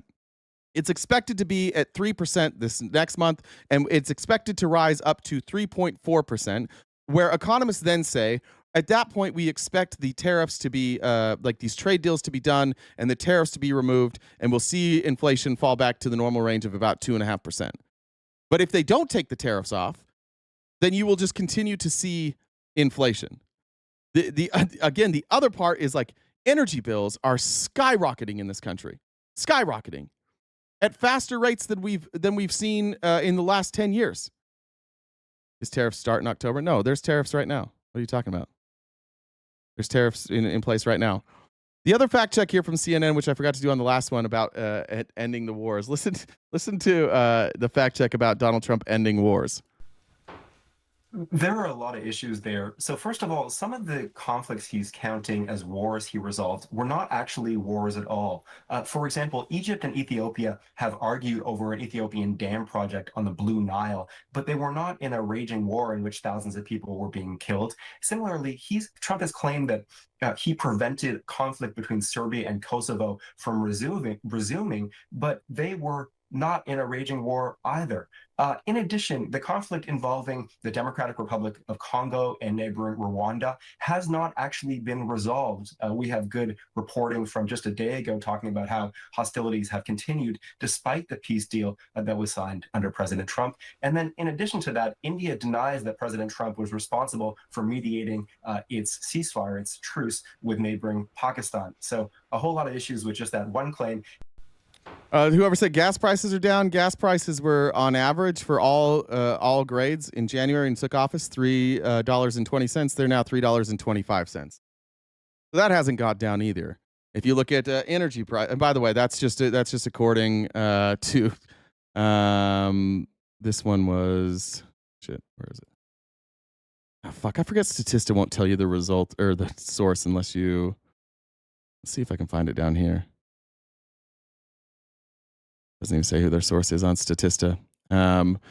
Energy price. Let's look at energy prices in the United States. Let's take a look at that. So what you want to do for energy prices is you want to look at the average kilowatt per hour. That allows you to to adjust for seasonality. This is from the U.S. Bureau of Labor and Statistics. In January of this year, when Trump took office, the average kilowatt per hour was 0.179, and it is now 0.19. So that's gone up too. You got, it's crazy. Like you literally, Trump says something, and if somebody on the left fact checks him, you just say Trump's right because left bad. It is remarkable in real time. Honestly, it's a real eye-opening view into the American psyche. That you have a fucking computer, you have the fucking internet. Look it up. Why are so many of you so willing to just be like, Trump said, CNN said, I trust Trump. Okay, Trump's right, and then you just move the fuck on with your life. How do you do that? I don't know if this is like an ADHD thing. I have no idea. I am uncomfortable saying something that I haven't researched. It bothers me. It frustrates me. I don't know why you guys don't fact check anything. The fact that the CNN logo is in the corner is fucking irrelevant. What he's saying is true.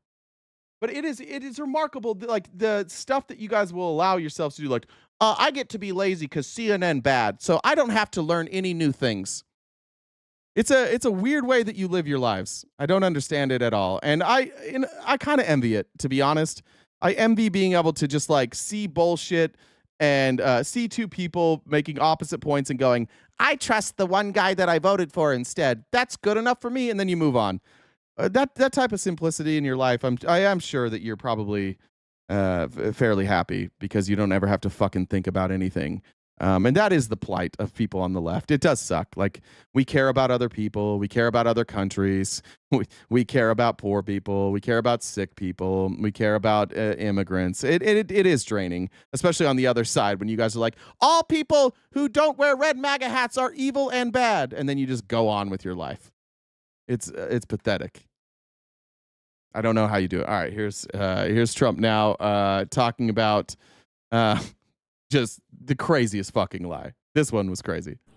In just 8 months since I took office, we have secured commitments and money already paid for $17 trillion. Think of it, 4 years, less than $1 trillion, 8 months, much more than $17 trillion. Quick, right-wingers, tell me where that number's coming from. Tell me where that $17 trillion in investments coming from. I think our economy is like $30 trillion. Something like that. 34 trillion is basically like our GDP. You think that the rest of the world in the last 9 months has given us the equivalent of half our GDP? You think that? Is being invested in the United States, and it's now pouring in from all parts of the world. We've implemented the largest tax cuts in American history. Not true. And the largest regulation cuts in American history. Also not true. Making this, once and again, the best country on earth to do business. Also not true. In just 8 months since I took office. All right, all right, here you go. Lose your minds, but here's the CNN fact check again. Should have known. Did somebody get blackout by now? Just make your whole bingo card CNN. And even if you just have to, you can only mark one off every time somebody in the chat freaks out about CNN. You'd still get blackout in no time. All right, here's the fact check. And there were a whole bunch of other topics. He claimed that he has secured $17 trillion in investment in the U.S. Well, just yesterday, his own White House press secretary said it was about $9 trillion in investment. So I don't know where the well, fuck CNN. He couldn't get $8 trillion between yesterday and today? So his own White House said 9 trillion. What, you think he didn't on his way over there when he's on the plane? You don't think Trump dialed up some numbers and said, I need another 8 trillion? Fucking CNN. They're all so full of shit, man.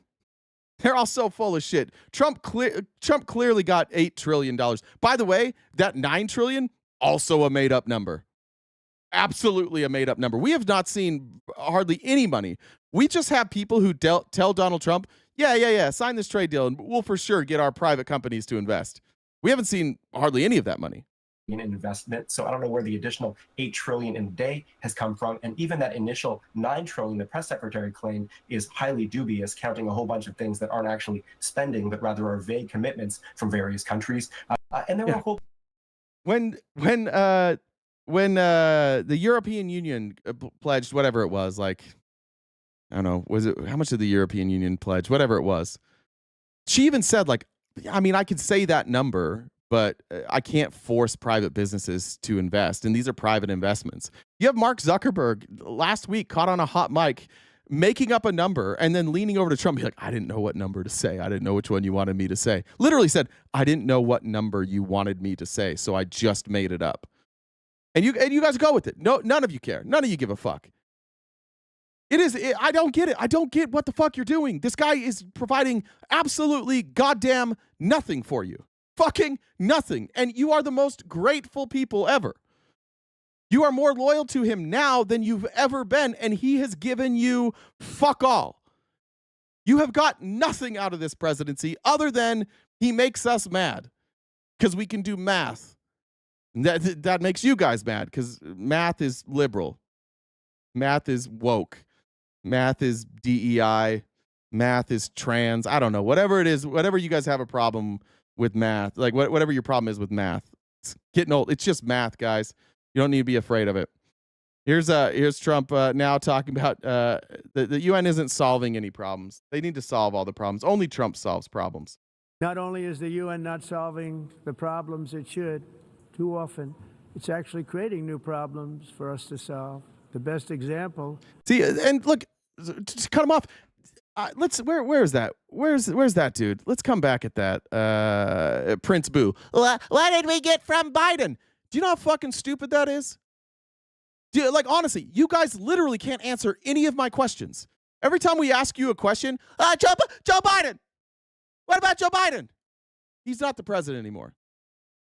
I'm openly critical of Joe Biden. If any of you even were 1/1000th as critical of Donald Trump as I am of Joe Biden, like, we could have a fucking conversation, but you can't even answer questions without saying Joe Biden. Your brains are all fucking broken, just on autopilot. Like, Donald Trump could go punt a fucking baby at a football game. Like, here's a baby, let me have it. Punts it. And you'd be like, did you see Trump punted a baby? And you'd be like, you're saying that Joe Biden never punted a baby? Joe Biden's too old to punt a baby, actually. That's what we love about Trump. He speaks his mind, and he can kick. There's literally nothing this guy could do that your response wouldn't be, Joe Biden. And that's pathetic, and it's embarrassing, and it's sad. And what's worse is, like, your confidence in saying it. That's the worst part, is that you and your buddies are like, dude, look how mad this guy is, as you're jacking each other off. Yeah, we defended Trump today. Yeah. Oh, we both don't have jobs? Yeah. Joe Biden. It's crazy. Of course we're mad. You can't have a fucking conversation. Wait, how would we ever fix anything in this country with you folks? How? If something breaks, like, if we got bombed tomorrow, which is whatever state you live in, Montana, and it gets nuked by Russia tomorrow, we'd be like, God. And it turns out there was, like, information. Putin called Trump. He's like, hey, I'm going to nuke Montana in 3 days. And so in comes the nuke. Montana's gone. You lost all your family in Montana. The news comes out that's like Trump got this call from Vladimir Putin saying he was going to nuke Montana. He'd be like, yeah, well, Joe Biden probably wouldn't have even taken that call. And then you just go with it. Jesse Waters would be like, that's the kind of man Donald Trump is. He's not afraid to answer the call from Vladimir Putin. And he didn't even try and thwart his plan. That's how tough Donald Trump is. He said, bring it on, Vladimir. I don't give a fuck about Montana. That's a real man. That's man shit. And you guys will all be like, that's right. That's what we voted for. America first, baby. Nothing. He could shit on your face. Just shit on your face. And he'd be like, yeah. And you're like, you know what Joe Biden never did? Provided me with a nice, delicious meal of shit. But that's what Donald Trump's with the people. He's America first. Joe Biden didn't one time shit down my throat. Jesse Waters, look at this guy. This is the type of, this is patriotism. This is America. Remember when we used to have pride in America? Remember when we used to view it as a gift when the president took a steamy shit down your throat?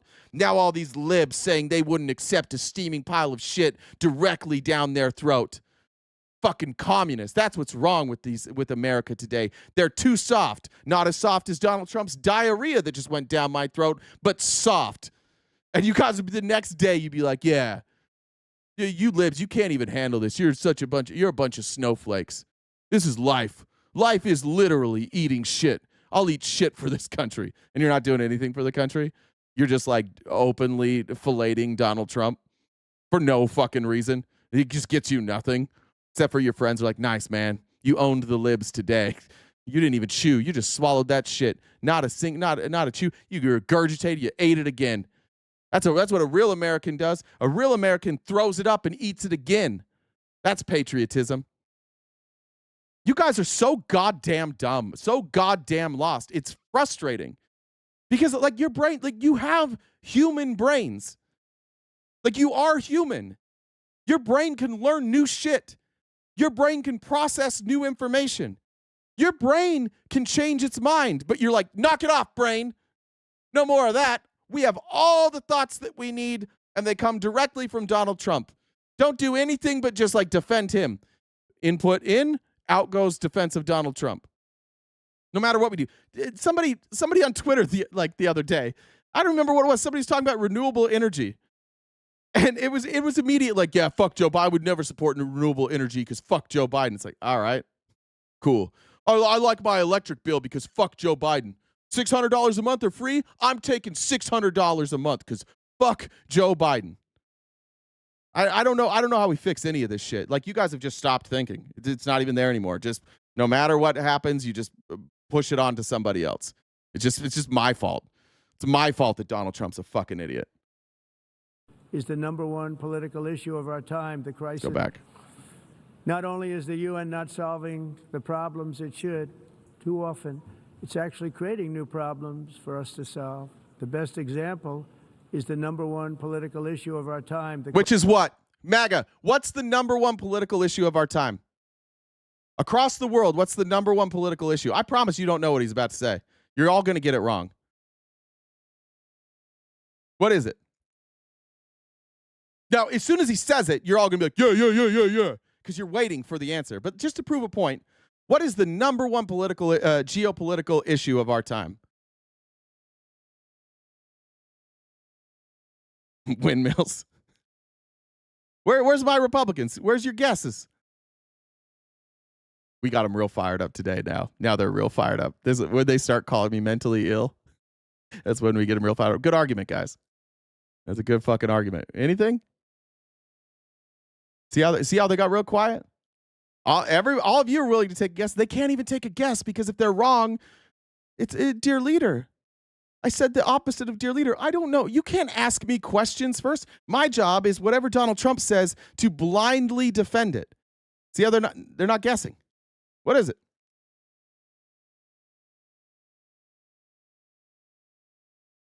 Some people were kind of close. Crisis of uncontrolled migration. It's uncontrolled. Your countries are being ruined. This is fascism. Every fucking fascist does this. Donald Trump doesn't know anything about any of these countries. Every fascist is like, you know what the problem with your country is? Other people, brown people,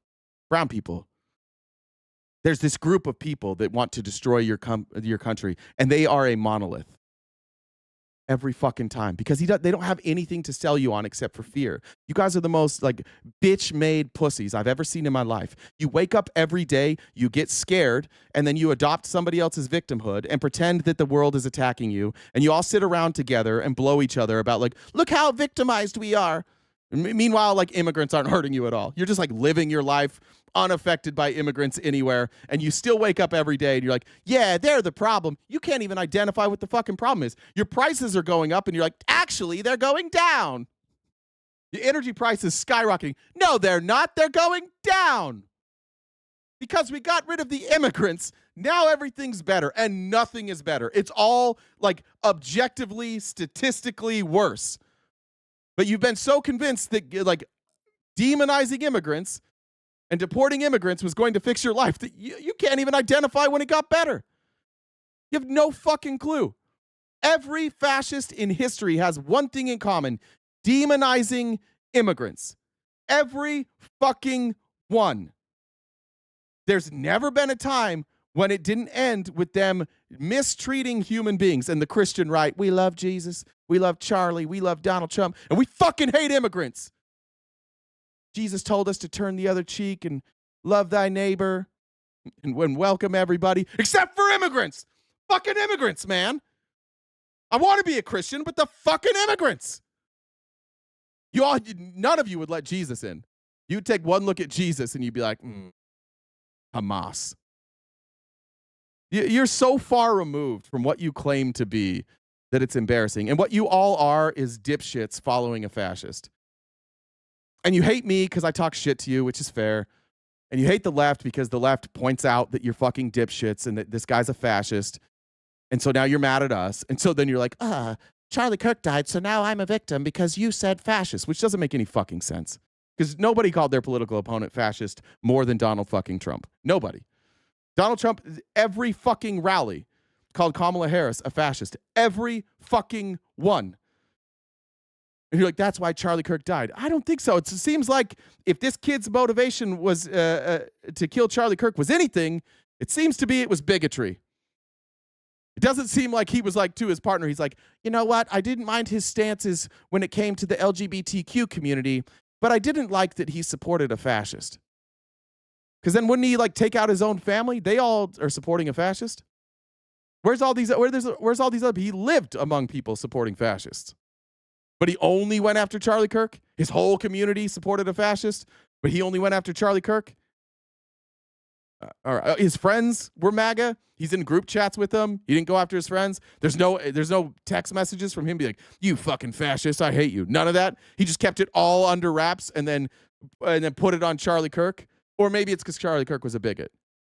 And again, don't kill people because they're bigots. Don't do that. But you guys have adopted this. Now you're like, oh, it's actually that you called him a fascist. No evidence of that. Just victim, victim, victim, victim. While you guys are literally throwing people in cages. Literally stripping Americans of their rights. You are the most easily duped, dipshit group of people I've ever seen. This is the dumbest fucking fascist, too. Like, the history of America is going to be, and the history of Trump is like, we had the dumbest one. Of all the fascists that ever exist, we got the dumbest fucking one. And it worked. It still worked because we're that goddamn dumb. For 50 years, the fascists in this country who infiltrated the Republican Party have been convincing you not to be educated, have been convincing you not to fact check, have been convincing you only watch right-wing propaganda, have been convincing you that the reason that your kids are accepting of gay people is because they were indoctrinated at college. They have convinced you to listen to nobody but them. They say it every day. Don't listen to CNN. Oh, don't listen to these professors. Don't listen to this. We just held a fucking press conference yesterday where Donald Trump and a bunch of other non-doctors are like, I have this gut feeling that Tylenol is bad and you shouldn't take it. And there's a lot of you that aren't going to take, like, you're not going to take Tylenol anymore. Especially, there's millions of people now who are like, if I'm pregnant, I won't take Tylenol. Why? Did you look at a study? No, Donald Trump incorrectly pronounced acetaminophen and couldn't explain what the fuck it did, but he said I had a gut feeling, and so you went with it. We will be taken down. The world power of our generation, the United States, will lose its dominance, will lose its position as a world power because the dumbest fucking person possible rose out of the dumbest fucking party that has ever existed and started saying the dumbest fucking things. And all of you initially were like, that's fucking dumb. It doesn't make any sense. And he's like, oh yeah? Well, your dad shot JFK. And you're like, oh, fuck. I guess I'll get in line. My bad. My bad. And you all just fell in line. You just bent over and you took it. And now you're part of the dumbest fucking fascist movement ever to exist. This wouldn't even work in other countries because everybody else would be like, should this guy be allowed to be on his own? Should he not have like a babysitter? Like you're telling the guy in the lifts who paints his face this fucking color of orange, we're just going to pretend that doesn't matter? We're going to pretend that like a normal person would paint their face this fucking color? Do you know how deluded you have to be to look in the mirror and go, yep, nailed it. With this fucking comb over, with a girdle, with lifts, with a diaper, and then go out and just like say, look, what did he say yesterday about Tylenol? What was the quote? I have it.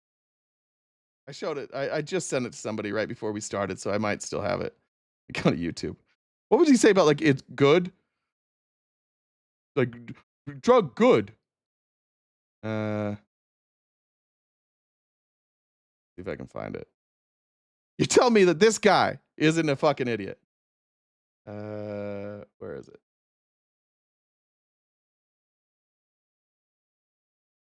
This one. Ah, shit, I should have had it ready.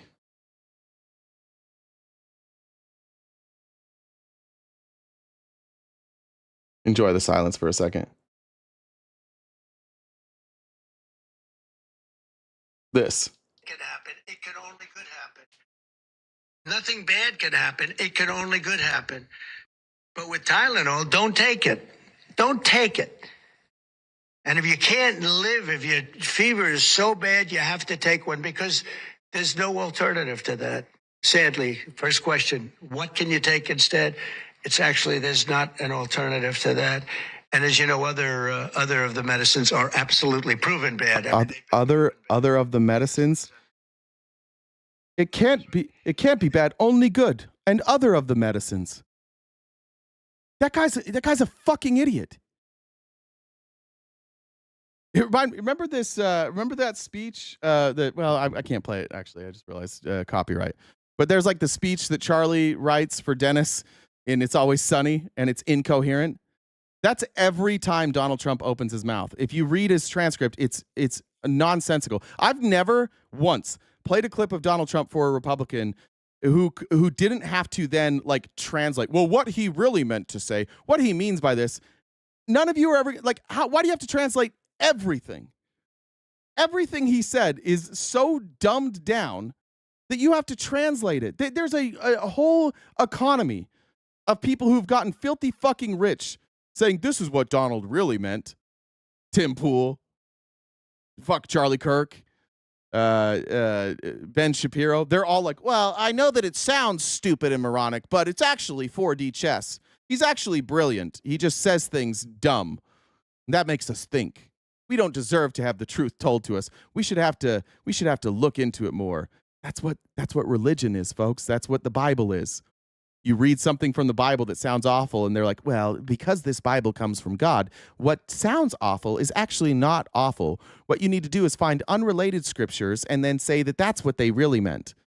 And then it doesn't seem so awful. That's what you all do with Trump. Like, if you're that smart, if you're an effective communicator, if you're not a dipshit, why do you need a translator for every fucking thing you say? Nations is funding an assault on Western countries and their borders. By the way, this clip, going back, this was him saying open borders is what's destroying every country. In 2024, the UN budgeted $372 million in cash assistance to support an estimated 624,000 migrants journeying into the United States. Think of that. The UN is supporting people that are illegally coming into the United States. Putting himself asleep. And then we have to get them out. You hear how silent that is? You hear the silence there? Bean said, I just got some money from the Consumer Financial Protection Bureau for a class action they filed, so just wanted to share the love. Thank you. And W, Consumer Financial Protection Bureau. Tiffany said, Angry Unhinged Jay for the win, my favorite, slinging the facts. Pink said, my donations now go exclusively to Jen for that imagery during my lunchtime. Shame, Jay, shame. That's my bad. Thank you, Pink. Rachel said, for Trump baby voice, it's spot on. Okay, thank you for that link. All right, moving on to the rest of this speech. It doesn't get better. I think it's the same one. That's the same one. This was my favorite one. This is the rantings of a fucking lunatic. Donald Trump, because he can't substantiate any of his arguments and he can't coherently explain his policy, he's just resorted now to saying like, I'm just right. I'm just always right. And here he is. This is a real thing that a president said today.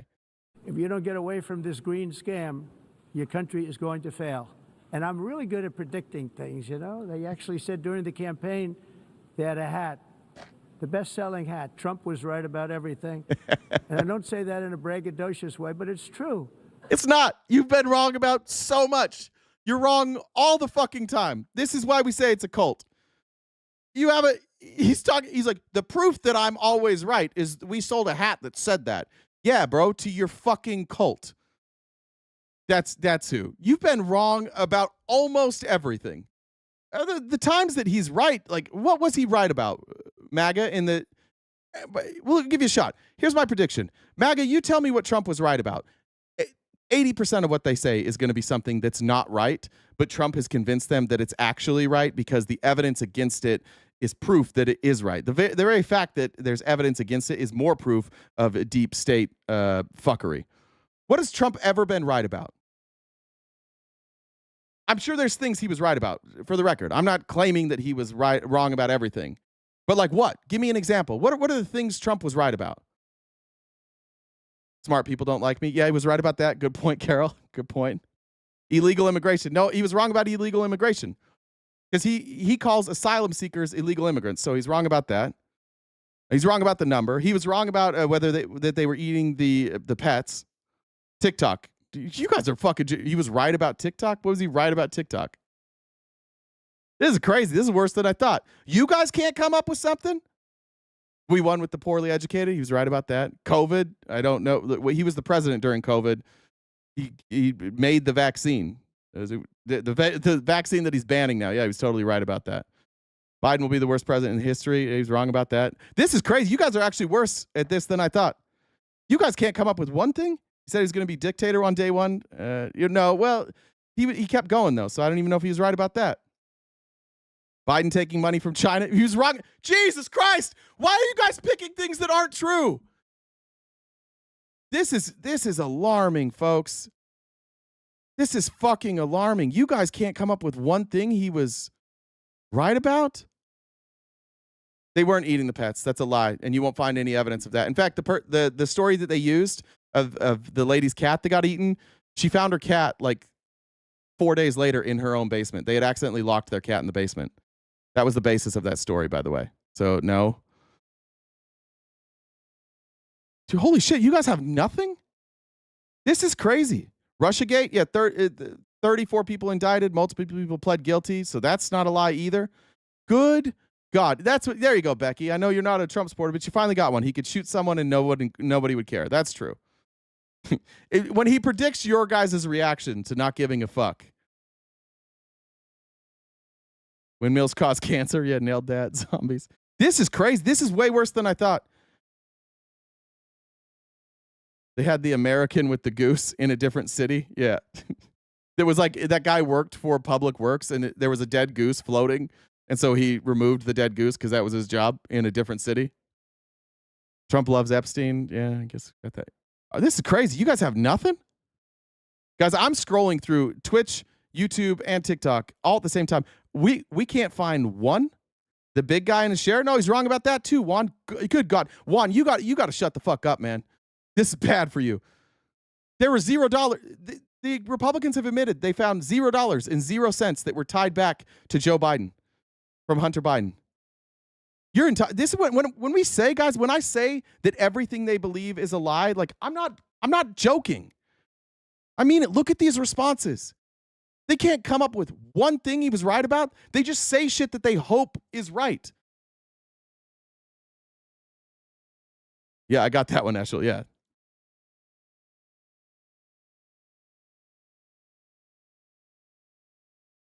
Analysis of several California Institute of Behavioral Neuroscience and Psychology studies also found that pre-birth Tylenol exposure affects the neurodevelopmental outcomes of children. You're wrong about that too. Though they've taken those studies to court. Those studies were thrown out because they didn't control. There was no control. Like when you add in the siblings, there's a control there that factors out genetics, and then there was no change. So you're wrong there too. Trump was right about Joe Biden, and you were wrong. This is crazy. This is crazy. I can't believe how bad this is. I'm desperate to find something. Jeb was a mess. Yeah, it's just like he was right about you hating Dems. So far, the one that we have right is that you guys are dipshits, that Trump loves uneducated people, and that you don't give a fuck what he says, you'll just support him. Those are the two things.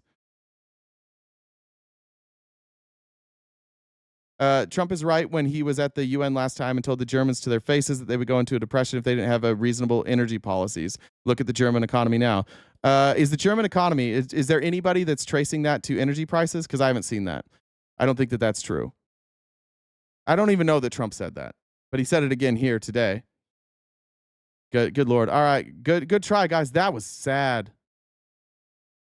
Everybody, slow clap for the Republicans here who couldn't come up with one fucking thing that he was right about. But I guarantee these motherfuckers have the hat. This is just further proof. The only thing that unites you guys is hatred of us. That's it. You show up here every day and you attack me. And you attack liberals, but you like there's no backing, there's no fact checking, nothing. Say what you want about me, about my I bring receipts, I fact check. I started today's live when you guys weren't here, actually criticizing Democrats. That's how this whole thing started, and actually agreeing with Republicans that the Biden administration should not have been pressuring these social media companies. I agreed with you guys. Donald Trump's got to like the Donald Trump like I don't know what we call it, the mystical nature of Donald Trump, where somehow none of you have realized this guy's a fucking idiot. And when I give you an answer, like I give you an opportunity to be like, what was he right about? None of you can come up with an answer. You got to take a look in the mirror today, folks. I've been right about. Hey, Greg, what do I lie about? Guys, watch for Greg Gregerson. Just let me know what he said I lie about. Greg's going to make the claim, like all MAGA do every day. You lie, but he won't tell me what I lie about. Whatever Greg says, if he comes up with something specific, I'm going to guarantee that he's wrong. Go ahead, Greg. Everything. And I'm telling you that if you don't get away from the green energy scam, your country is going to fail. If you don't get away from this green scam, your country is going to fail. Okay. Let's now look at this. Look at Trump talk about the United States thriving right now as we are not thriving. Every major economist says we're on the verge of a recession and these tariffs are fucking us. Wait, sorry, that was this the right one? Here it is. We're getting the United States is now thriving like never before. We're getting rid of the falsely named renewables. By the way, they're a joke. They don't work. Guys, I just want you to know that the solar panels I have on my house that cut my electric bill by like 70%, they didn't actually work. That was all a fugazi. It was all fake. Didn't work. Too expensive. They're not strong enough to fire up the plants that you need to make your country great. The wind doesn't blow. Those big windmills are so pathetic and so bad, so expensive to operate. And they what? The wind does blow. I don't know what to say about that. And the cheapest energy, Google this, MAGA, right now. If you're good faith, just be honest here. Let's just say, what's the cheapest energy to create? What is the cheapest form of energy? See it up there? What is the cheapest form of energy? Offshore wind and utility scale solar are generally the cheapest forms of new energy generation, according to a recent analysis by Lazard and Irina. However, the overall cost effectiveness of an energy source also depends on factors like its intermittency, the required infrastructure, and the specific market. Oh, okay. So the two cheapest ones are the ones that he says are the most expensive. You lied about? Here's what Greg came up with. You lied about that Democrat that interrupted Noam's press briefing, was arrested when he was merely detained. All right. We've done this before. I remember you now, Greg. Let's look up the Uh, definition of arrest. Arrest means to seize somebody and take into custody or stop or check. Was he seized? Was he taken into their custody? Yeah, but that's pretty good though, Greg. That's what you came up with? Yes, legally speaking, he was not arrested. He was detained, but you can use the word arrest in a lot of different ways, like arrested development. You know what arrested development is, Greg? Did you know that you can use words differently, even if there's a law? That was the best Greg came up with. Greg had to go back, good Lord, what was that, 6 months ago? It's good to know you've been watching that long, Greg. Thanks for being here. They have to be rebuilt all the time, and they start to rust and rot. They Most do. expensive energy ever conceived, and Cheapest energy ever conceived. Got it. it's actually energy. You're supposed to make money with energy, not lose money. You lose money, the governments have to subsidize. You can't put them out without massive subsidies. Yeah, we give subsidies to oil companies. It's crazy. Like, it's the cheapest form of energy. He literally says the exact opposite all the time. He also said that China builds a lot of wind turbines. Let's just show you this. It was cut off from that clip, but it's included in this one. A lot of wind turbines and manufacturing. I just want to address one more. He claimed that China builds a lot of wind turbines and manufactures them for others, but refuses to use it itself, barely uses wind power. In fact, China is the world leader in the use of wind power. It is building additional wind power in China far faster than the pace at which the U.S. is building in the United States itself. So the idea that China is just, foisting this terrible source of energy on other countries while refusing to use it is a reversal of reality. China is energy dominant. China is the #1 producer of energy in the world. And China is investing in renewable energy because they're looking to the future. It is true that China uses more coal than anybody. I think like 60% of China's energy comes from coal, and that's how they build or are building out all this infrastructure. But what they're doing with that energy produced from coal is creating renewable energy projects so that they can get off of coal. It's also why they're doing wind turbines. They recognize that outside of all this other shit, like I don't know how this became like an ideological, well, I do.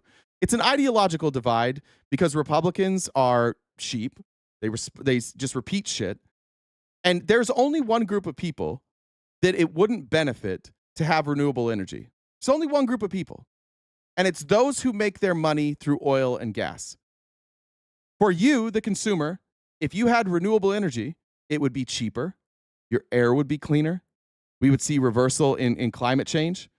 But even if we didn't have the reversal in climate change, it would be free. If you had an electric vehicle, you could charge it with your solar panels. It would cost you nothing. It is better for you. And this is the problem. This is where we are with the GOP. You guys consistently advocate for shit that is worse for you. And you do it because your leaders tell you to do it. And your leaders tell you to do it because they have their pockets lined with money from the oil and gas industry. And the reason that a lot of these other countries who produce oil are investing heavily in renewable energy is because they're actually taking care of their citizenry. You know who's like #3 in producing energy? It's India. They have like tripled their investment into renewable energy. Same with China. Same with the Saudis. All these other countries that are oil rich are investing in renewable energy. The future is renewable energy. The future is electric vehicles. And you guys, again, are the ones who are like, ain't nobody ever going to get in one of them flying contraptions. Trains will always be the preferred method of transportation. My grandpappy was wrong when he said these trains won't ever take off. The Ford Model T is the preferred form of communication. And his daddy said that nobody's ever going to drive a car. Horses are the way to go. Conservatism at its root is being terrified that things are changing and looking like absolute dipshits eventually. Like at the start, when people first were like, maybe we could take energy from the sun. Like it made sense that a lot of people were like, I don't know about that. That seems far-fetched. But now it works. Like we have proof of concept. It works. It's less expensive and it's a better, cleaner source of energy. And imagine being the person now, after proof of concept is proven, you're like, that'll never work. Every other country is doing it. Every other country, but no, Donald Trump, this fucking dipshit real estate guy, he actually knows. This is the guy with all the answers. Donald Trump knows a lot about energy. No, he's paid. This guy is paid to do what the oil companies tell him to do, and you guys aren't even paid. You're just dumb for free. That's a tough life. I wouldn't want that life. If I'm going to be dumb, you better fucking pay me to be dumb. But waking up and being dumb for free is a wild way to live your life. Lisa said, working so hard and caring about the country. Thank you, Lisa. Appreciate that. I don't even know if it's like, to be honest, I don't even know if it's about the country. I don't have like a lot of national pride. I think human beings should be treated correctly. I don't think that I'm not very proud of our country right now. I would hate to be overseas right now and be like, yeah, I'm from America. I wouldn't be proud of that right now. And here come, watch the Republicans. Then leave. If you ain't proud, then leave. Pass. I'll stay here. If for nothing else, just maybe one of you, I'll convince you to read something sometime, and that'll be enough for me. Let's go. Let's see how much time do I have? Like 15 more minutes. I want to go over this. I went through Trump's campaign promises because what you hear a lot from Republicans all the time is, I voted for this. This is what I wanted. This is what I voted for. And my argument consistently has been most of the shit you didn't vote for, because most of the shit Trump didn't campaign on. In fact, most of the shit Trump lied to you about. We would bring up Project 2025 and the plans, and you're like, nah, Project 2025 is bullshit. And now he's doing it, and you've just changed. You're just like, oh, this is actually what I voted for. And you're lying. Every one of you is lying. You didn't know any of this. Most of this stuff was going to happen. So what I did is I went through the last 4 Trump campaign speeches before the election. So his last comments on the campaign trail, and then I went to his first 4 when he officially launched. And I took the claims that he made that he made at the beginning and at the end, the ones that were most prominent. So these are his most prominent campaign promises. And I wanted to go over just like, is he accomplishing them or not?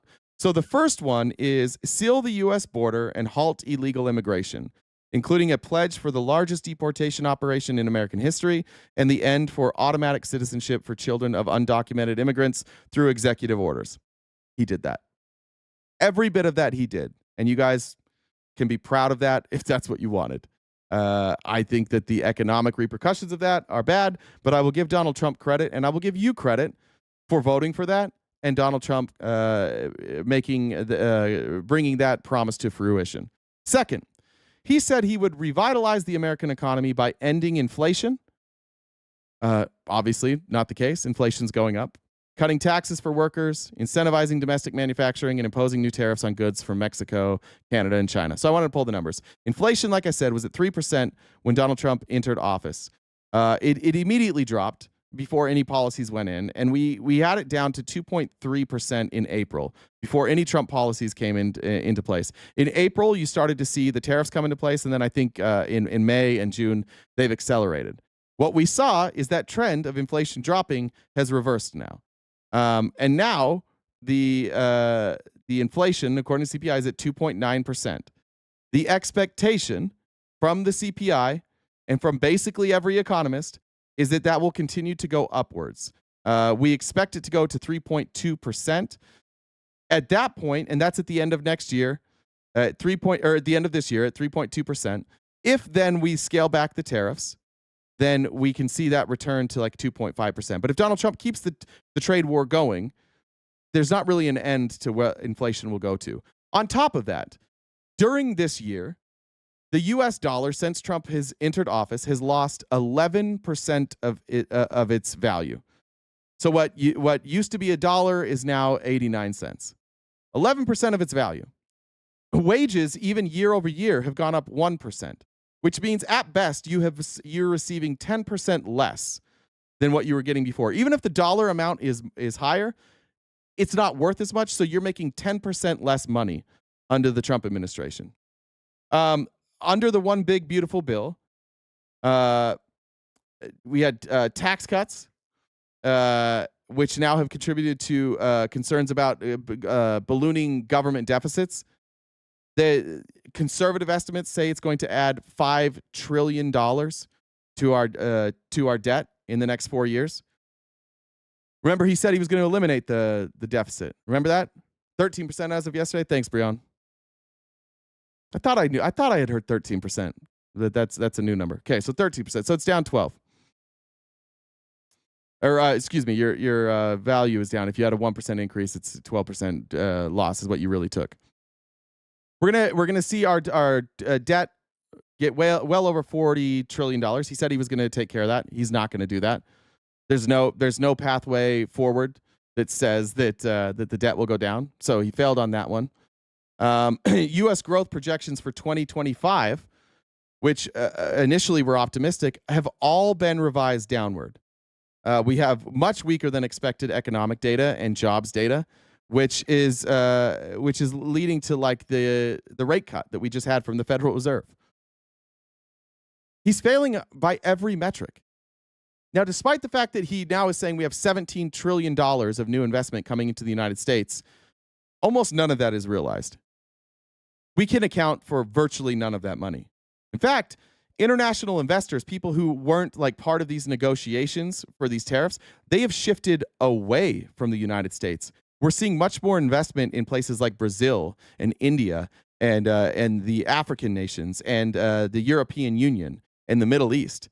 They are shifting their investment away from the United States. You can go look at foreign investments, and if you take out the stuff that the numbers that Donald Trump is claiming, you'll see that like this shift has gone away from America because nobody trusts us as a trading partner anymore.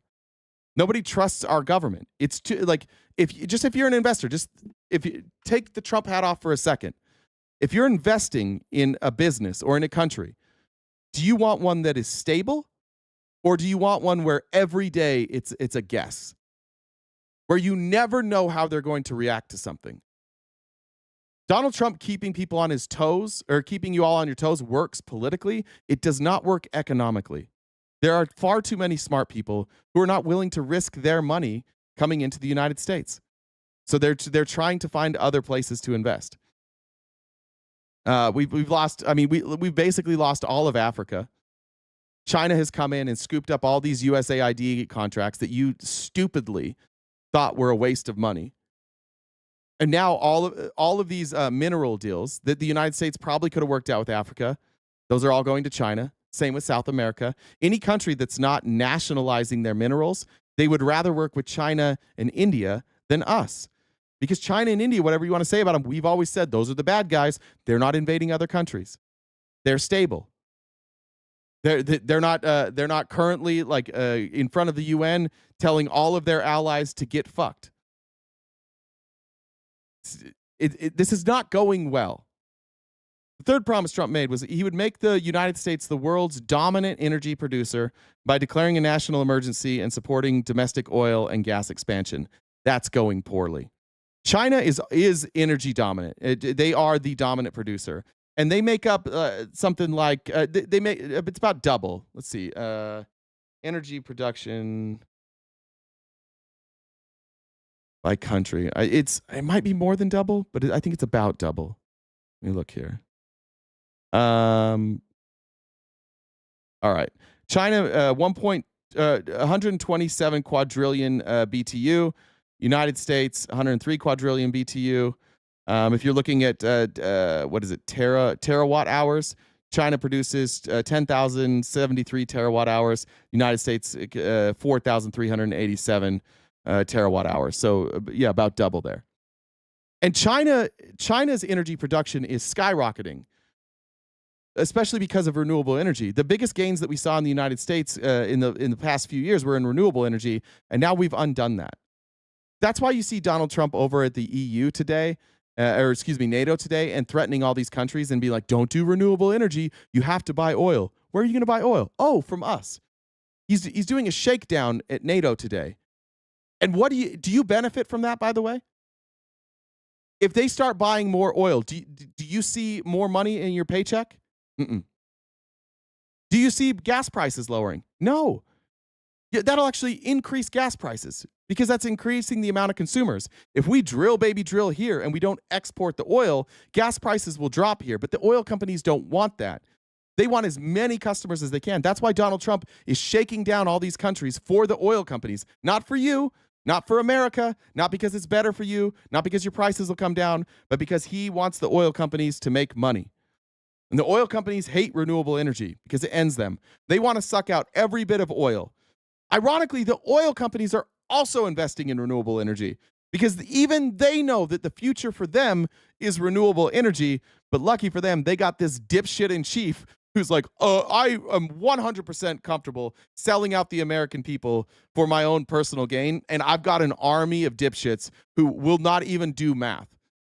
They don't care. They won't care that their energy prices skyrocket and their gas prices skyrocket because we've convinced them that renewable energy is woke and communist and evil. And they're too stupid to realize that, like, we've just duped them into continuing to pay for oil and natural gas. They all think that you're dipshits. Like, I know that you might get mad at me for saying this about you, but at least I'm honest. They won't tell you that they think that you're dipshits. They just know that you are. And all they have to do is just keep telling you that it's evil and that it's communist and that it's Marxist, and they label it the Green New Scam. There is no Green New Deal. We've never passed a Green New Deal. Like, they keep saying that we passed a Green New Deal. That never happened. The Green New Deal was a piece of legislation. So I don't know if AOC wrote it or supported it, but like it never went anywhere. It's not part of our law. But they just tell you, they just speak to you in catchphrases, and you're like, yeah, that sounds right. That sounds totally right. FOD says the CLL defaults haven't even started yet. Oh, now you know that's me and you. We love those CLOs. All right, cutting the federal funding to schools promoting critical race theory, radical gender ideology, or transgender policies, alongside a pledge to keep men out of women's sports. I think it's iffy if he did that or not. I also just want to know how that helped make your life better. It didn't. Defending constitutional freedoms, protecting Social Security and Medicare with no cuts, and oppose regulatory expansions like electric vehicle mandates. All right. So the one big beautiful bill rolls back coverage by making beneficiary cost sharing and premiums higher, which means that the changes to the American people mean 1.4 million low-income Medicare recipients could lose coverage or see their costs increasing. 1.4 million. And all of you are going to see your costs increasing when it comes to medical care. Private and government subsidized. Why? Because they had to cut out the funding for that to pay for all this other bullshit. RTP support men and women's sports. I support full sentences. That's what I support. Like, Hannah, if you can't write out full sentences, like, go fuck yourself. By the way, I don't support men in women's sports. Nobody does. There's not a single human being who supports men in women's sports. This is just another example of how fucking stupid you are and how easy it is to get you to fight a war that isn't happening. There are no men in women's sports. There are trans women in women's sports. And those trans women have gone through hormonal therapy that is taken away. I mean, it takes away their advantage. This thing that, like, trans women dominate, why aren't trans women dominating then? Like, Riley Gaines wakes up every day as a professional victim because she tied for 5th place with a trans woman. This is not a threat to you. But I do think that you should have testing, especially in professional sports, in Olympic sports. I already believe that you should have testing. We already agree that there should be testing. So if somebody comes into a woman's sport and they have elevated levels of testosterone, they should not be allowed to compete. They already aren't allowed to compete. That already happens. There's already people that cheated. This is what Russia did forever. The USSR. This is what the East Germans did forever. They would cheat. They would inject their athletes with either HGH or steroids or testosterone. And this was before we had testing for that. Once we got testing for that, it's largely clean. So that already exists. The protections in Olympic sports and professional sports of a man coming in and dominating, those already exist. So what you're concerned about is genitals. For some reason, you think somebody's genitals matter a great deal in sports. What's up, Jen? Hey, check our chat. Okay, gotcha. Thank you, Kira Rose. Jen, we're actually not. Don't worry about that. We're good on that. So yeah, another example of a catchphrase allowing you guys to be wrong about something and never engage in a real discussion on it. Like, if you're gonna say we want men in women's sports, like you're just showing us from the start that you're not willing to have this discussion. You just don't like trans people. That's why you're called bigoted, because you're not actually having the discussion. Do I think somebody who takes testosterone or HGH should be able to enter a sport and dominate? No. I'm a big fan of the UFC. This happens all the time. People get banned all the time. What was his name? Vanderlei Silva got banned forever. Cyborg got banned forever. There's lots of athletes that fight in MMA who have been banned forever for taking performance enhancing drugs. I'm on board with that. And so if a trans woman is competing against in women's sports and there is no genetic advantage, fine. Why the fuck do you care? Why does it matter to me what genitals they were born with? You're all lying. You just don't like trans people. You don't think trans people should exist. You could give a fuck about women's sports. None of you do. You just don't think trans people should exist. You don't like it. And you like everything, you have turned women's sports into like victimhood. And you adopt the victimhood of people like Riley Gaines, who wasn't even a victim. Like nothing even happened to Riley Gaines. She took 5th place and now she has a lucrative career. The best thing that ever happened to Riley is that she tied for 5th place with a trans woman and made a big stink about it. That was her best career move. Now she's making a fortune off of bigots like yourself. Be honest. If you want to start having conversations, if you care at all about coming together, which I don't think you do, but if you cared at all about like doing the right thing, you wouldn't be so dishonest with your phrasing all the time. And Republicans wouldn't be so dishonest with their phrasing. Donald Trump has completely destroyed all of you. Remember when I asked you guys for a lie 20 minutes ago and you couldn't come up with one because everything you think is just a fucking catchphrase and you don't know how to explain any of that? Show me one person on the left who says men should compete in women's sports. I'll wait. You don't have an example. So just be accurate with it. Be accurate with it. Say that we want trans women to have the same protections as everybody else in women's sports. And we don't believe that trans women should be able to have an advantage, and that if their testosterone levels or they have other banned substances in them, if those are too high, they should not be allowed to compete. That's our actual position. Your actual position is trans people are icky and we shouldn't even talk about them and they shouldn't be allowed to publicly be who they are. That's your actual position. But you guys are all such fucking cowards that you won't say it. Because you know that that's bigoted. You know that so you just pretend, oh, this is about fairness in sports. Fuck off fairness in sports. Fuck all the way off with fairness in sports. It's nonsense. Let's see. We were talking about Social Security and Medicare. As I mentioned earlier, the One Big Beautiful Bill is actually going to accelerate the insolvency timeline of the Social Security Trust Fund. For those who don't know, like once the Social Security Trust Fund is bankrupt, you're going to get 80% of your benefits. So that means that monthly benefits for a median income retiree would drop by $500. That's not good. That's not good at all, is it? Who's that helping?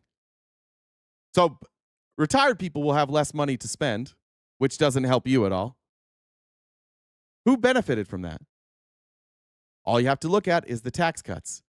All you have to look at is who benefited from the One Big Beautiful Bill. Why are they even cutting money to Medicare? Why are they making people jump through hoops for Social Security? Because they want to spend less of that money on Social Security and Medicare, and they want to give more of that money to corporations and rich people. There was an exact number that they said that they needed to cut from all these programs, and that number correlated exactly with the loss of revenue that we would get by cutting taxes for rich people or extending the Trump tax cuts. Had we just let those Trump tax cuts expire, we would have less debt. We would be reducing our deficit, but we couldn't let that happen, right? We couldn't force rich people to pay a little bit more. That would be anti-American. All right. Rebuilding cities, crushing violent crime, dismantling drug cartels, and locking up violent offenders.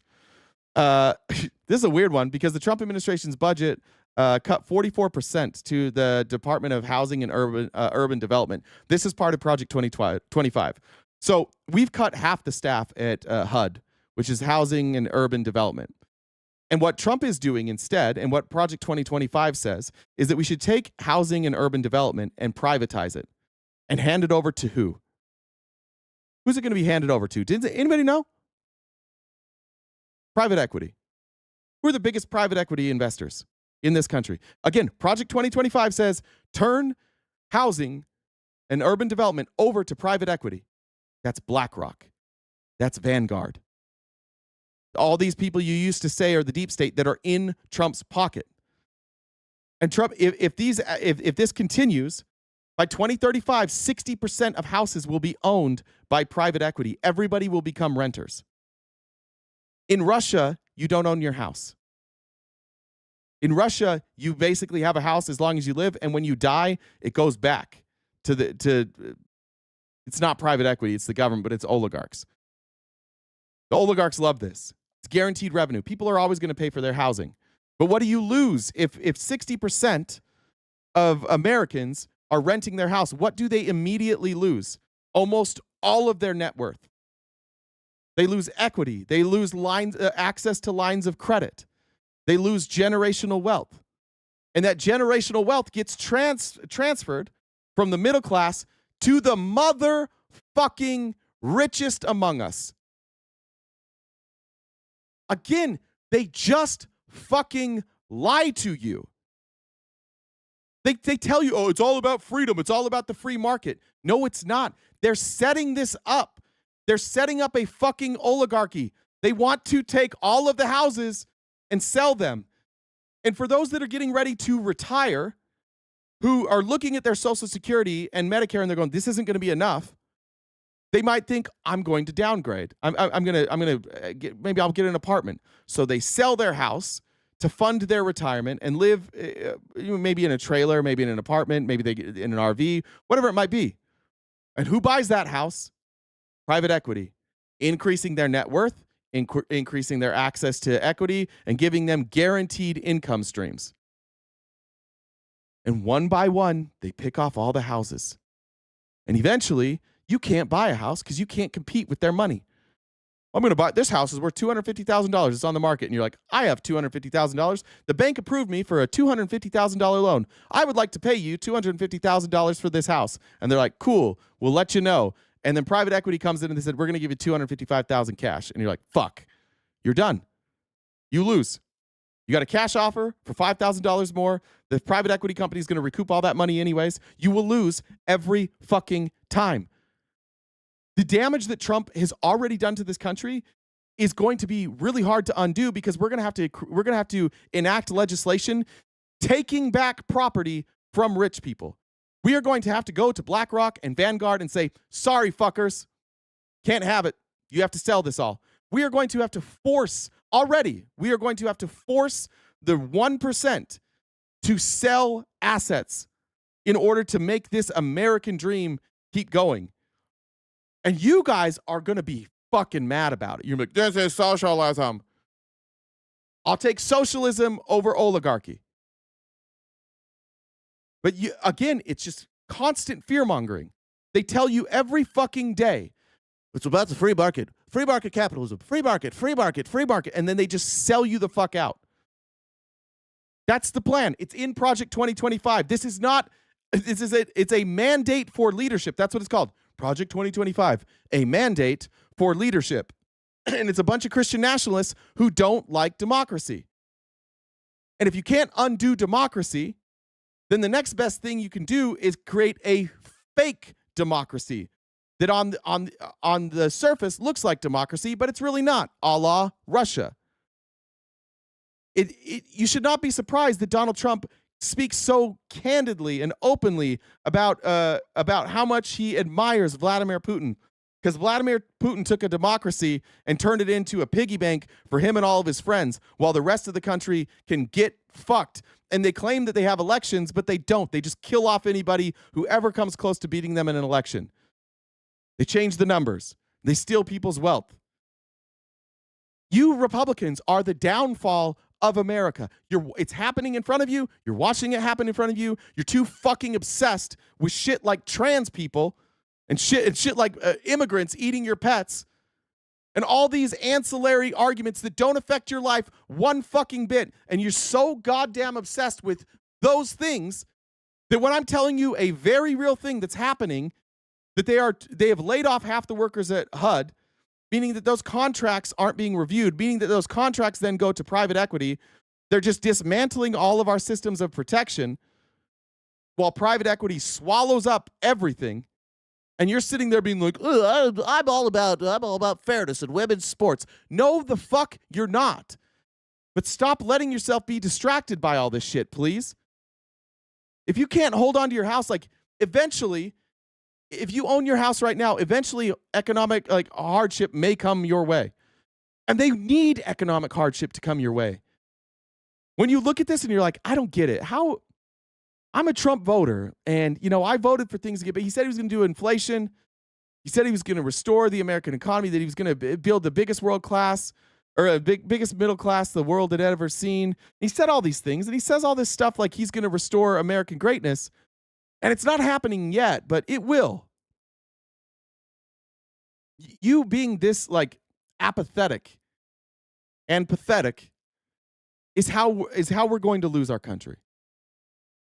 Because all you care about is Donald Trump being victims every fucking day and demonizing people that are different than you. That's your entire focus. And they're just stealing the entire economy out from under us. I don't know how to make that any more clear. Yeah, HUD, HUD. Half is what they've eliminated so far. They also have stalled or canceled millions of dollars in affordable housing nonprofits, which means that these places where people don't have access to capital, don't have access to build new houses, there's these nonprofits that say we'll take that money, we'll build them. In fact, my sister, I guess former sister-in-law, she was part of one of these projects where it was kind of a co-op. They got government grants and they built all these houses. And the rule was you had to help build the house. So the whole group of them together, they had to build the house, but they got a government grant. And at the end of it, everybody had a house. It was way cheaper, and they put in the labor themselves, and that kept the cost down. All these grants have been canceled. Those don't exist anymore. They don't want affordable housing. HUD is what makes affordable housing. Remember, Kamala Harris said we are going to build affordable housing. And they were going to build out all these homes. They were going to use grants, and they were going to get specifically for first-time home buyers. They wanted to increase home ownership. And Trump is doing the exact opposite. Home ownership is dropping precipitously. Nobody can afford. I couldn't afford a house. If I didn't own my house, I couldn't afford one now. There's no shot I could afford the house that I live in now. If I wouldn't even come close to qualifying. And I bought it in 2016. That's how much things have changed. It is 4 times more valuable now, 9 years later, than it was then. So who can afford my house? Private equity. If I put my house on the market today, who would buy it? Private equity. I would almost certainly not get hardly any options of just a private buyer. It's going to be private equity. They're already buying 35% of the houses in Arizona as it is. And that's moving up. It was 25, then it's 30, now it's 35. This is a runaway train. And if we don't stop it now, then we have to take some pretty tough action later on that's going to be really hard to get done. It's going to be really hard to go through the courts and convince the courts that it's okay that we're going to force these people who lined Trump's pockets and lined Republicans' pockets to allow them to buy up all our houses. It's going to be hard to convince the courts that we then get to take away those assets and force them to sell them. I don't know if we can even get that done. And if we can't get that done, the American dream is done, over. The American dream relies on home ownership. It doesn't exist without home ownership. That's how, the amount of businesses that have been started by accessing equity from their home. It's millions and millions and millions of businesses. Most of these tech companies that got early tech companies that got funding from their parents, it was a home equity line of credit that they took out. You won't have access to that anymore. This shit is alarming. This is the end of everything you guys claim that you love. Free market capitalism. This is crony capitalism and it's oligarchy. All right, last one. Securing elections with same-day voting, voter ID requirements, paper ballots, and proof of citizenship. There are, let me just go over some of these executive actions that Trump has taken, and then I'll read comments and we'll get out of here. January 28th, the Department of Justice voluntarily dismissed its lawsuit challenging Virginia's voter purge program. During the Biden administration, the Department of Justice sued Virginia because they went through and they purged people from the ballots that were legally allowed to vote there, citizens. They took away people's rights to vote. So naturally, the Biden administration sued them and said, look, you're allowed to purge voter rolls. You're allowed to purge rolls of people who aren't allowed to vote. But the problem is when you purged these voter rolls, you got rid of a lot of people who are eligible to vote. So you can't do that. You have to reverse this and try again. And Virginia said, no, because where they were purging voter rolls for were Democratic districts. So even though there is proof that these people lived there, had the right to vote there, maybe they were overseas, but their home residence was in Virginia, their right to vote was removed. It was taken away by Republicans. And they were going to win that lawsuit, and Trump's administration dropped it. Never mind. We don't need to worry about that. Let's go. Let me do that. It's hard to read now. Kim, I'm going to move this back to white. I just have a hard time reading it on the highlighting here. Let's see. Memo to employees of the Cyber Security and Infrastructure Agency from acting director said that the agency was freezing all of its election security work and reviewing everything it's done to help state and local officials secure their elections in the past 8 years. So instead of continuing the work of making sure that state elections are run properly, they're no longer doing that anymore, and instead they're just going to go back and review what has been done. The DOJ's Civil Rights Division filed a dismissal of a complaint in United States versus Alabama, dismissing a lawsuit initiated by the department in September to challenge a systematic state program in Alabama aimed at removing voters from its election rolls too close to the November 5th election. Remember this, in Alabama, they didn't give the people an opportunity. I think it's like 6 months is what you had. And if you remove from a voter roll, you had 6 months to challenge it. So any purges from the voter rolls had to happen 6 months or more before the election, but they did it within like 3 months. So obviously the Department of Justice said Alabama broke the law. We're going to sue them. Trump got in and said, nope. And guess where most of those votes were purged from? Democratic strongholds. April 8th.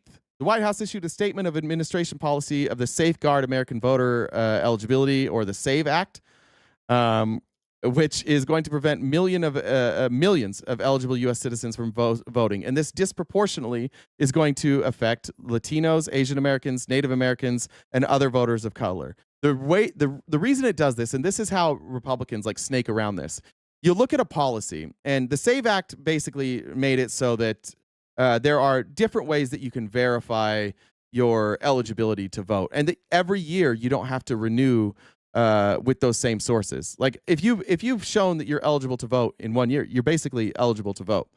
And the SAVE Act made it so that it was easier to, one, get ID that you needed to vote. It removed hoops that you needed to jump through, like allowing you to do it online. And what they looked at is that by not having the SAVE Act, disproportionately, again, Latinos, Asian Americans, Native Americans, and voters of color, it made it harder for them to register to vote. And that's just simply because of the history of this country and the records that we keep. Historically, like, people of color don't have the same access to records as white people did. And so sometimes people don't on hand have the documentation they need in order to vote. Now, if that was available online, if you could get access easily to that information to then register to vote, more people are going to vote. But what do you think happens if you force that online process in person? Less people will register to vote. And the people most likely to need to get this information so that they can vote are going to be communities of color, immigrant communities. Or people, or again, like people who have been mistreated in this country historically. So Republicans come in here and they go, this is actually all about fairness. Everybody should have the same process. You should have to get the same paperwork to vote, and you should have to do it in person. You all know there's no reason to do it in person. You all know that. I've been to the DMV. I've been to these government agencies. Like, these are not wizards at the fucking DMV. These are not wizards at government agencies and be like, I can tell that you're lying. I'll catch fraud if it's in front of my face. In fact, I think you're far more likely to have this review process being done online. You can go through more applications, but mostly it makes it so less people can vote. So when Trump says I'm securing these elections, what he means is I'm securing them against people who generally don't vote for Republicans, which is poor people. And why don't poor people generally vote for Republicans? Because Republicans don't give a fuck about them. Unless you're out in rural communities, in which case, for some reason, poor people in rural communities tend to vote Republican. I don't know what that's all about. I think it has something to do with, I'm going to guess, like social conservatism. Let's see. One of the SAVE Act's most devastating harms will be the intimidation or chilling of citizens in immigrant communities and communities of color from exercising their lawful right to vote. These communities are already unfairly targeted by anti-immigrant policies at the federal, state, and local levels, particularly under the policies of the current Trump administration. In advance of the 2024 election, state and local officials took actions against immigrant communities, falsely claiming that undocumented immigrants were registered to vote. For example, Texas Attorney Ken Paxton last year raided the homes of long-standing members of the nonpartisan League of United Latin American Citizens under the guise that they were unlawfully registering ineligible voters. Now, they found no evidence of that. Turns out that they weren't doing that. But that has a chilling effect. People are worried that if they get involved in these activities, if they get involved in trying to get communities who don't vote to vote, that they are going to be raided.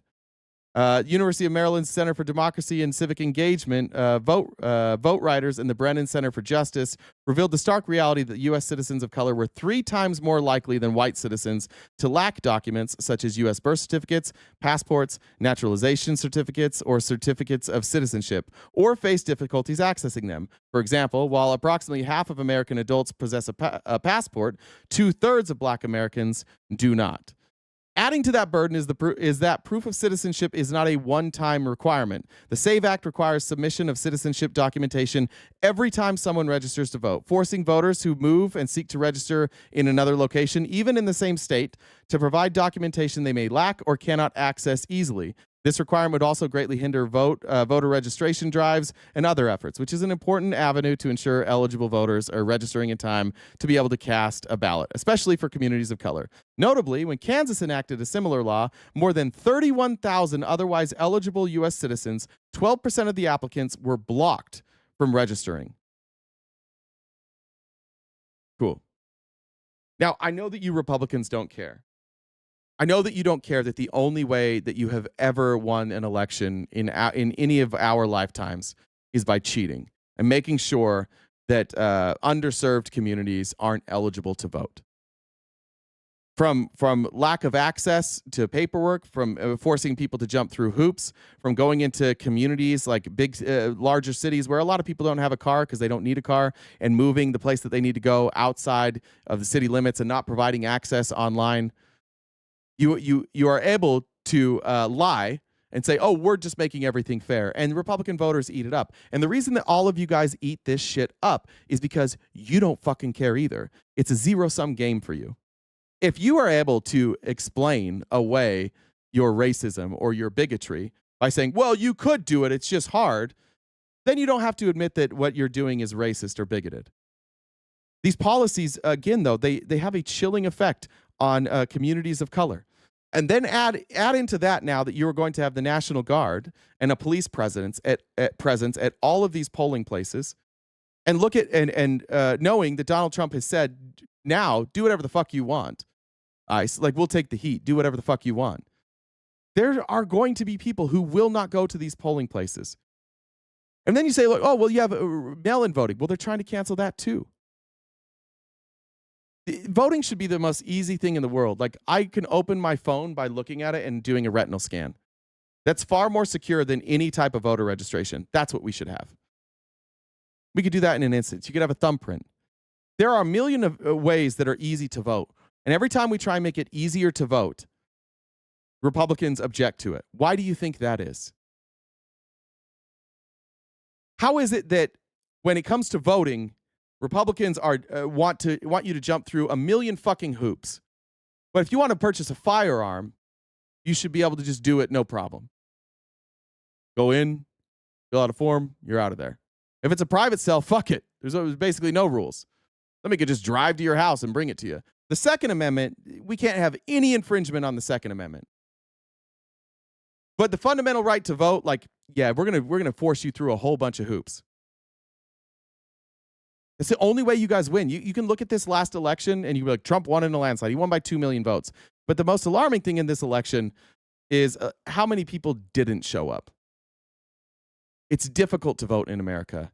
It's not Democrats every year. Some Democrat tries to make the voting day a national holiday where you don't have to work. And Republicans oppose it every fucking time. Because who can't get off work? The working class. The poor. Who can take work off whenever the fuck they want? The elites. The wealthy. Right? Don't let them tell you that there's any other reason for this. And even if they think that it shouldn't be a national holiday, if all of their actions mean that less people can vote, then it doesn't matter if you wanted them not to vote or didn't. The end result is they can't vote. We have and we'll wrap up there, but like we are so far past fascism, like we're just in it. And now what we have to do is limit fascism. And that's going to require a bunch of Republicans waking the fuck up, and that's not going to happen until you start hurting. And the longer you wait to wake the fuck up, the harder it is to undo what's about to happen.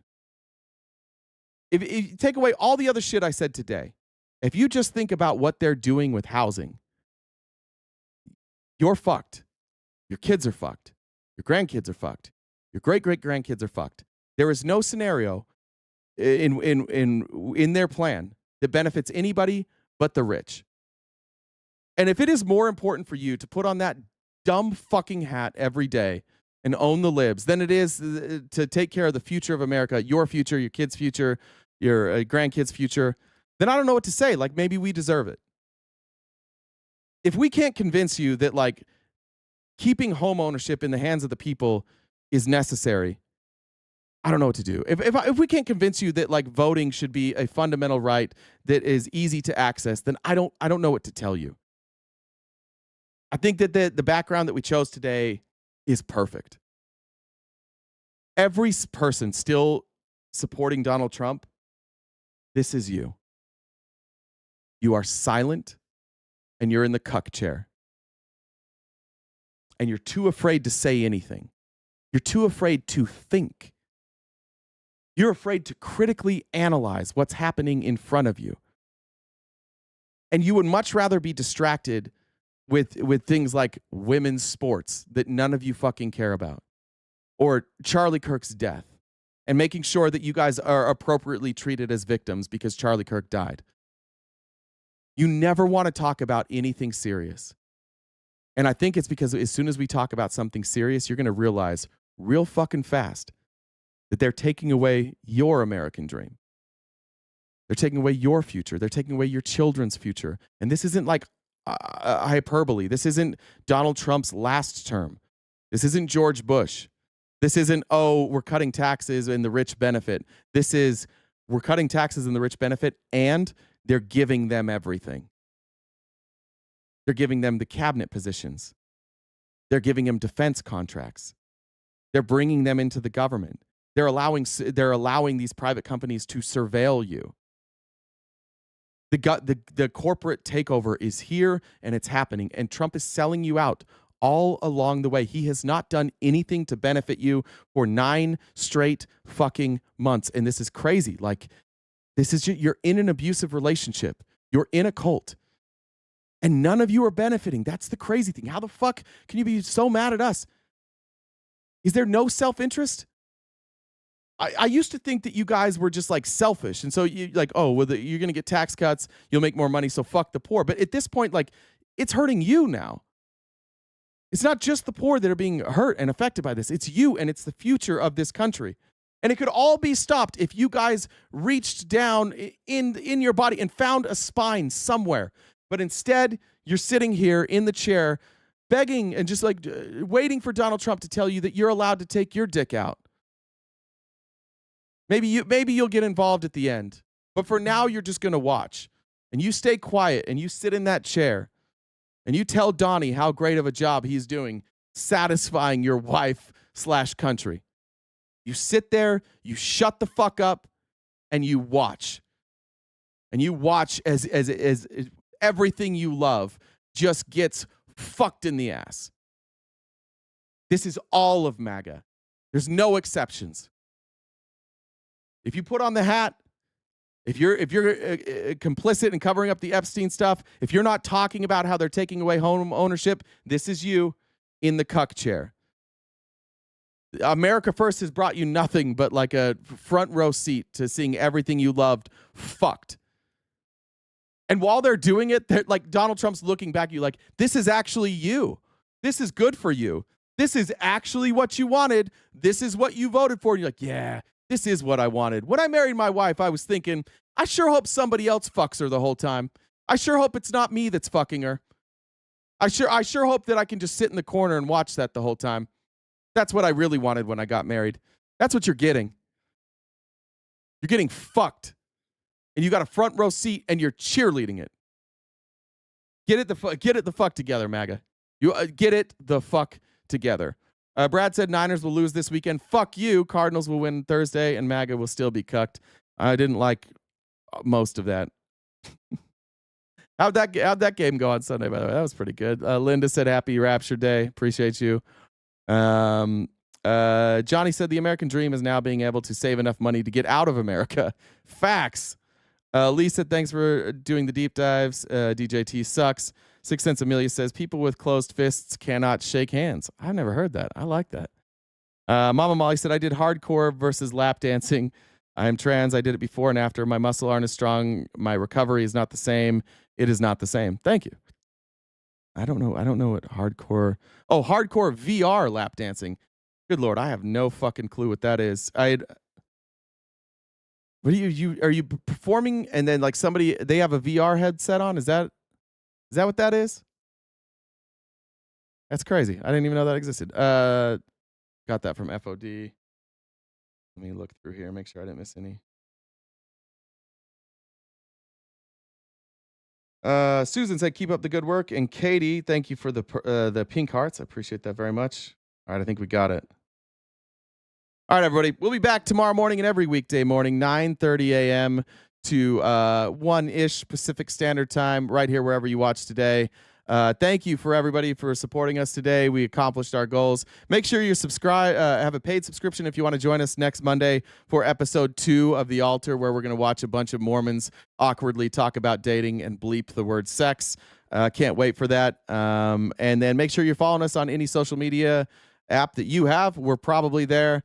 Jen, Mods, thank you so much. Kim, thanks for doing that, highlighting the outline today. And just a reminder, if you want any of the sources that we have from today, just join the Discord. There's a section in there where we drop all of our sources. Joining the Discord's free, costs you nothing, and there's a bunch of people in there that are pretty fucking cool. And some people in there that suck, but we keep whole around anyways, just because somebody's got to suck. And Cam's there too, so there's 2 people. Other than that, I appreciate you guys. Love you. Take care of yourselves. Stay cute and cool, and have a great summer.